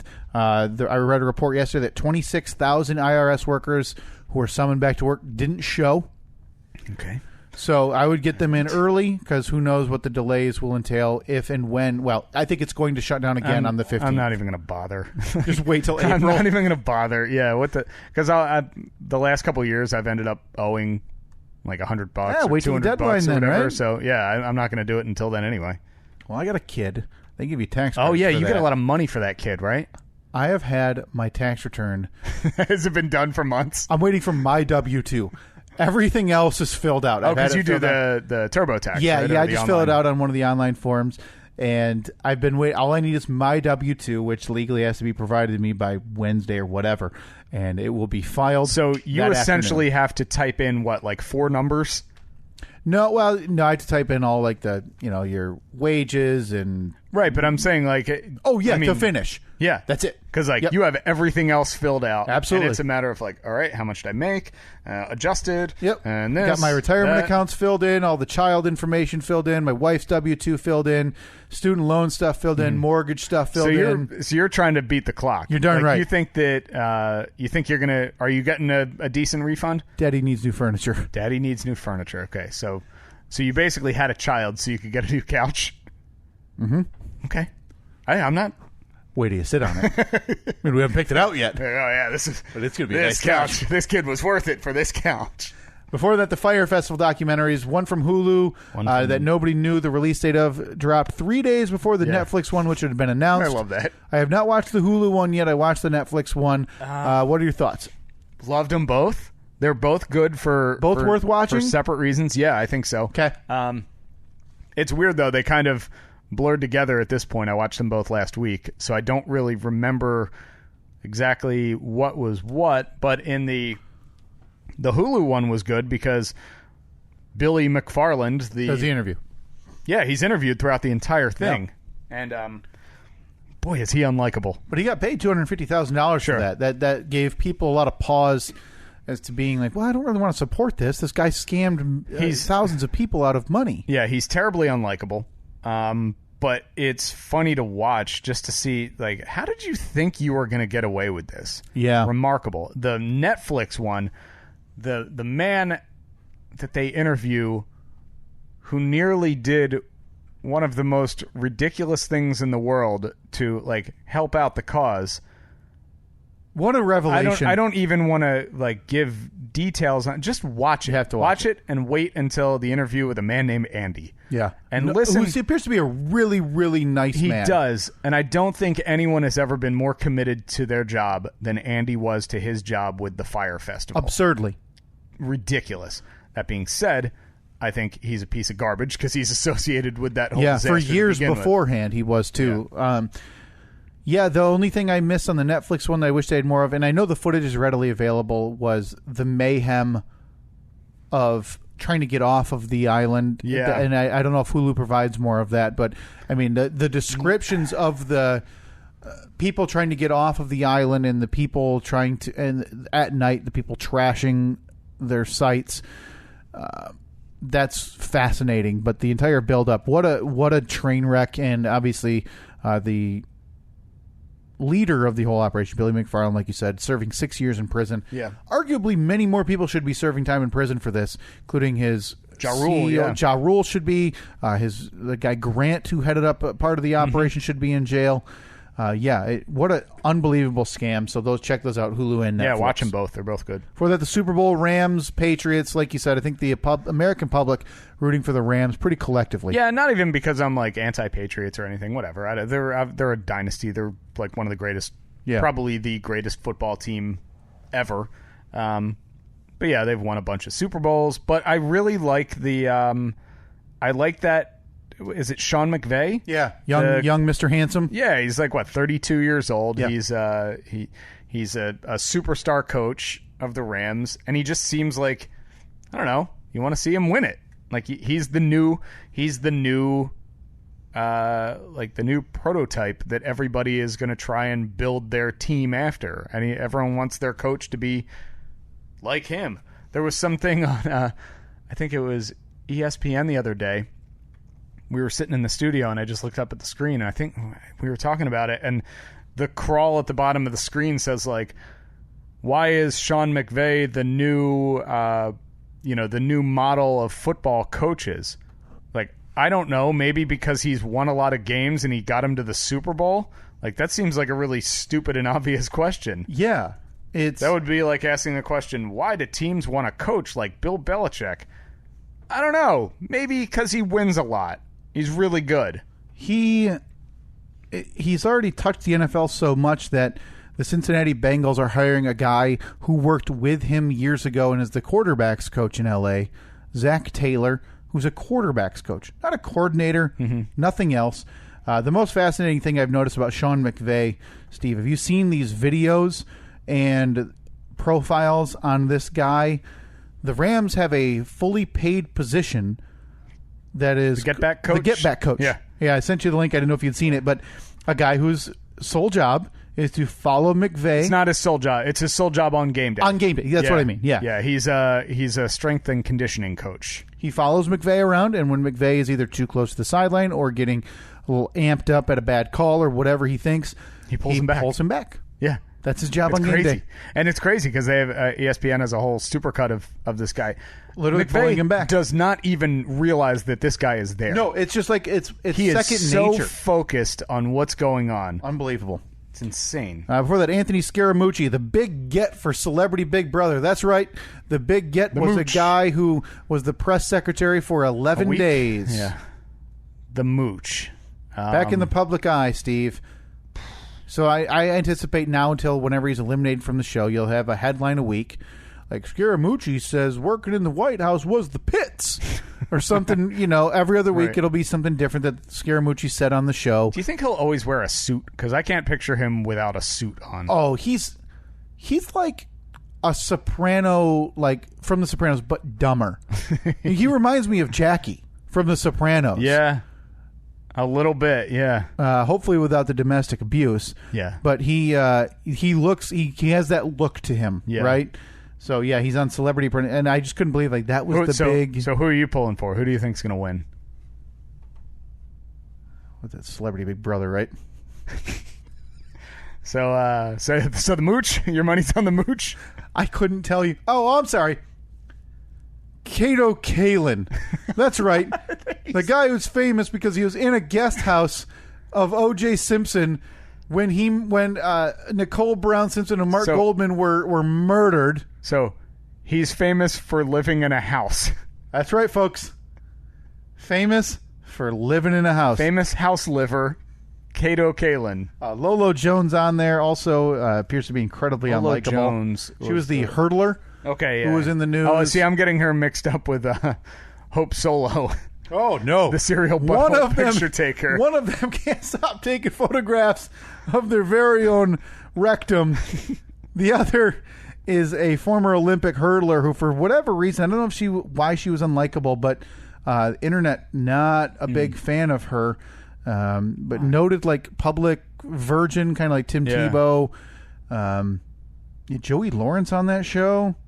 Joey Lawrence, famous for saying "whoa" on Blossom. Ryan Lochte, famous for getting arrested. Gia. Didn't he have a word? His word was Gia. But wasn't he? His last public appearance was being a drunk idiot and getting arrested for like stealing sounds at the about right. Olympics or something absurd. Oh yeah, didn't he like steal from a convenience store? Yeah, or something? something asinine. Kato Kalin, Lolo Jones, Joey Lawrence. Wow. Eva Marie, who was once a WWE wrestler who was on the main roster for a couple of days. Ricky Williams, former NFL running back known for smoking marijuana excessively. Dina Lohan, couldn't even get the more popular Lohan, Lindsay. The Mooch. Do you know who a Tamar Braxton? Oh, Tony Braxton's sister. And on Celebrity Big Brother, Tony Braxton's sister. An actor from Mean Girls who went on to host Cake Wars and Halloween Wars. Okay. And Tom Green. Oh, Tom Green. Yeah, I like Tom Green. Sure. I mean, Tom Green's a very lovable guy. Mm-hmm. He was he was at the radio station a couple of years ago. Still does stand up. And he was remarkably nice. He was a great guy. An insane downfall from his height in the 90s where he had the Tom Green show. Freddie Got Fingered, the movie. Yeah. Fall far. Still doing stand up? Yeah, and I think I would still root for Tom Green. Yeah. I like him. Seems like a nice guy. There's not been any public very stuff. nice guy. Yeah. And lastly, Steve, the Royal Rumble. I told Katie this morning, she's sitting there. She's sitting in the recliner. I'm sitting in the couch, and I rub my hands together, and I go, one of the best days of the year today. She goes, what are is you it talking today? about? And I said, it's Royal Frickin' Rumble Day. You've got surprise entrance. You've got the buzzer. So 30 of the top superstars in the world today, Steve, entering into the ring to see who's going to get a shot at a championship of their brand's belonging. I cannot wait. You've got surprises. You've got legends. You've got current. Who wins? Is it Seth Rollins? Whoever wins the Royal Rumble hypothetically takes over from Brock Lesnar. You'd assume Brock Lesnar's going to lose the championship at WrestleMania. He's held it a while, and obviously the rumors of him going back to MMA. Is it Seth Rollins? Rightfully had the best year in 2018 of any WWE superstar, Steve. Possibly more intriguing, who wins the Women's Royal Rumble? 1, 2, 3, 4, 5, 5, 4, 3, 2, 1. What do I got? Double Who stuff? comes up from NXT? I mean, you've got surprise entrance. Well, we'll get back to that. Would you like a Oreo? Double stuff there, thank you. Yeah, just a... Fast 5, 1, 2, 3, 4, 5, 5, 4, 3, 2, 1. Okay, fast five this week. Fast five. All right, you're fast, Steve. Go. Government shutdown. Boy, Steve, a real bummer. Boys. Oh, it's over, right? Congratulations. Come on, Steve, fast. What's your next one? Sorry. Super Bowl prediction right now. Rams 35, Patriots 31. Whoa, look at you. Next, Bet the over. Fire Festival documentaries. Oh, boy. Intriguing. Watch them. Fourth, Polar Vortex. Ready for winter to be over. Okay, and fifth, Rowdy Ronda Rousey. I was reading an article. Ronda Rousey's WWE run could end as soon as WrestleMania, says report. That's the rumor. Wants to start a family. She's denying it. Wouldn't be ending, would be a hiatus is the way she is referred to as. I am okay if she went away forever. Really? So you don't even want her to go back to MMA? Don't care. Done with it. Didn't like her. You go on Ellen after losing in MMA and say you considered suicide. By the way, that's Toby in the background. Seems like Annette left. Yeah. She had a video come out last year where she's essentially a part-timer. She's been on Raw. She's not doing the full circuit every weekend and weekdays, where she was crying on this video because she missed her home so much. And you're like, oh, man, husband, kids, whatever. No, her chickens. She's not likable. She's not great. I'm done with her. Move on. Okay. You heard it here first, folks. Ronda Rousey is done, according to Kyle. Double stuffed Oreo? No, I'm good. You good? Next, the Polar Vortex. I saw reports that on Wednesday morning in our little neck of the woods, awful. The wind chill when I drive into work is going to be negative 35 degrees. Unbelievable. High on Wednesday, -1. Awful. I'll take the snow. I just hate the bitter, bitter cold. Why do we live here? Like, what are we By doing? choice. What are we doing? You've been to a place in, Jamaica. Yeah, that's right. The northern coast of Jamaica. Sandals, Ocho Rios, which, as we know, means 8 Rioses. Just earshot away from the detainees at Guantanamo Bay. Just 165 clicks.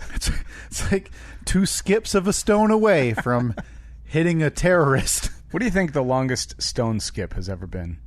Like a half mile? Man. 100 yards. Oh, I think longer than that. I bet like 250. Looks like they only count it by skips. Before him, so I don't know what the current record is, but before him, the record was 51 skips. Whoa! Set in 2007 at the same location. Was it like a tournament? Franklin, PA achieved in competition in Franklin, PA. What do you win for getting a 51 stone skip? There's got to be some pretty heavy prizes, right? It's just a rock. Peter Zepp is the current men's world the champion Zepp, from Hungary. Let's get him on. He unseated Keisuke Hashimoto from Japan in 2017. Boy, the Japanese are strong at stone skipping. If we're getting a stone skipper on, though, Steve, we're getting Dougie Isaacs. He was the world champion from Scotland 2016, 2015, 2014, 2013, 2011, 2010, 07, 05. Whoa. He is the stone that's skipper. the land of locks. Unbelievable. You know, Believable. he's probably out there on Loch Ness, skipping stones, taking out the monster. Oh, we're getting Dougie Isaacs on. You sent him a message? I have no idea how to get a hold of him, but I need, if there's one thing, I don't know why these come up in the Fast Five. We have listener Alan in Scotland, blind Alan in Scotland, listens to the side gig. Don't know if he listens to this or not, but I will send him a message, and I'll say, Alan, we need to talk to Dougie Isaacs. You know him because you're Scottish. Go find him. I mean, you're blind, so you'll have to have people point him out to you. Yeah. But that's all right. Looks like last month, Champion Stone Skimmer. This was in June. Dougie Wait, Isaacs. Skimmer? Well, I think this is from Quite Interesting on Twitter, whatever. Smashed his own Guinness World Record by skimming a stone 121 meters. This is the record for the longest distance, but not the most skips, which currently belongs to Kurt Steiner with 88 skips. And they actually have video of him skimming a stone 121 meters in Wales. Wow. We need to talk to Dougie. That's remarkable. Blind Alan, go down the road. Go to the pub. Say, where's Dougie? I need Dougie the Stone Skipper. And they'll say, Dougie I or Dougie B. You just clarify there can't be that many Dougies. Yeah. And you get Dougie Isaacs on this podcast. Oh, I can't wait. I mean, I guess we could just look him up, too. We don't really need... Busy. All right, before that, we had the Fire Festival documentaries. You watched the Netflix one, you said? Yeah, well worth the time to watch, as we talked about. What mayhem, what an absolute fraud from top to bottom, not just the Fire Festival, but Billy McFarland in general. Yeah, everything he's magnesis. done. Everything he's done has been fake to just steal people's money. Before that, your big Super Bowl prediction, you said Rams 35. Pats 31. Pats 31. Bet the over, folks. Bet that the mean? over hard. You're going to have the over-under on points, which I believe is probably in the 50s right now. Bet the over. I think it's going to be a shootout. High-scoring game. High-scoring game. Bet the over. Take Rams to cover to the 2.5. So you think the Rams are going to win this game? I do. Really? Yeah, that's a lot of anger at the Pats coming. Love for the Rams to win this game. I think, again, everybody would. Right? If the Rams win, is Tom Brady done? No. You don't think he retires? I think he's trying to give a figurative FU at this point to people who said he was done 5 years ago. You think he's just going to keep trying until he wins again? Until the Patriots, until the Pats, Robert Kraft in particular, says, hey, we need to move on. Might be 2 years. I don't think he's done. He doesn't get hit a ton. Yeah. But, boy, can you imagine being 43, playing in that frigid cold like he did last week in Kansas City? He just does New England in He's general. Just good. It's just annoying how hate good him he so is. much. And before that, first on the list was the government shutdown. Yeah. It's come to an end. I mean, it's never going to happen again, except in 2 weeks when it does. Yeah, what a stupid political measuring contest here. But that's all right. I'm sure that in these next 2 weeks, they're going to make up for all the stuff that they missed in the last month. Yeah. Get all their current work done, and then maybe work a little bit ahead. Yeah. So we'll be... Yeah. They're only off for 35 days. It's not hard to get caught up. Yeah. So, pretty simple. I mean, good for the people who get their paychecks. Obviously, that's the most important thing. That's the worst part about it, is the people that they just want to go to work and do their jobs. They want to get a pay. They're still going to work. They need a and paycheck. doing their jobs, and they're not getting a paycheck for it. That's ridiculous. Ugh. Thankfully, all of their money is safe. They will eventually get it, but I mean, the average American still lives paycheck to paycheck. Yeah, will they get their back pay now? I don't know. I'm not Yeah. sure how it works. I don't know if it's like I don't know. They get some this week, some next week, or they just get a big bulk. Man. That's awful, though. Hey, Facebook.com/Steve and Kyle. On Twitter @Steve and Kyle. Instagram, Steve and Kyle. We're going to have a video going up on Instagram, actually all across social, promoting something that we want to try next week. Yeah. So definitely check those out. You can download, subscribe, and review the show. iTunes, Apple Podcasts app, Google Play, TuneIn, Stitcher, YouTube, Libsyn, on Spotify now. We're trying to work out the iHeart thing. We should be able to... I have an email into their customer support. For some reason, that's not working. So hopefully by the time you're listening to this, you will be able to hear us on iHeart. I know a lot of people, somebody tweeted at us, they're like, man, I'm so happy I can get you guys on Spotify now. Now everything that I listen to is in one app, because they have all their podcasts through Spotify. So we're just trying to put it out there in as many places as possible, making it as easy as possible to find the podcast. And if for whatever reason you can't get it, on any of those other spots. And if you just go to SteveandKyle.com, it's all right there. You can subscribe there. So I think that's about it for this week. We will talk to you next week when the Jeep has been sold. Donna's dad.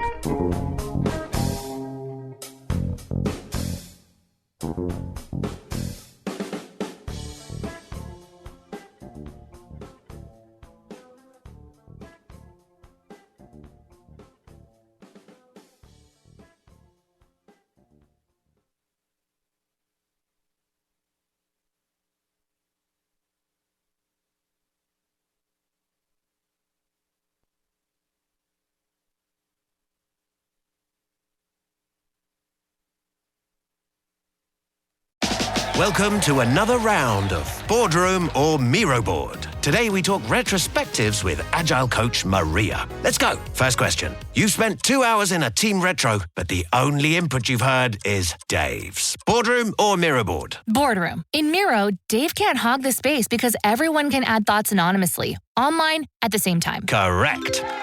Next.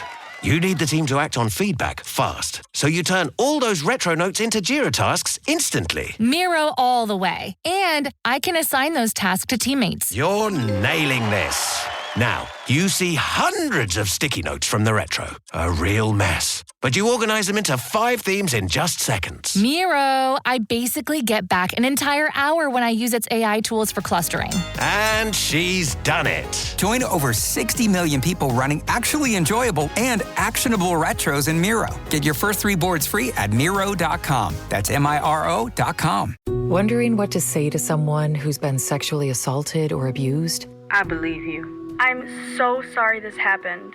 It's not your fault. Confidential and anonymous help is available at the Michigan Sexual Assault Hotline. Connect with us 24/7. Call 855-VOICES-4 or text 1-866-238-1454 for help. Learn more at michigan.gov/voices4. A message from the Michigan Department of Health and Human Services.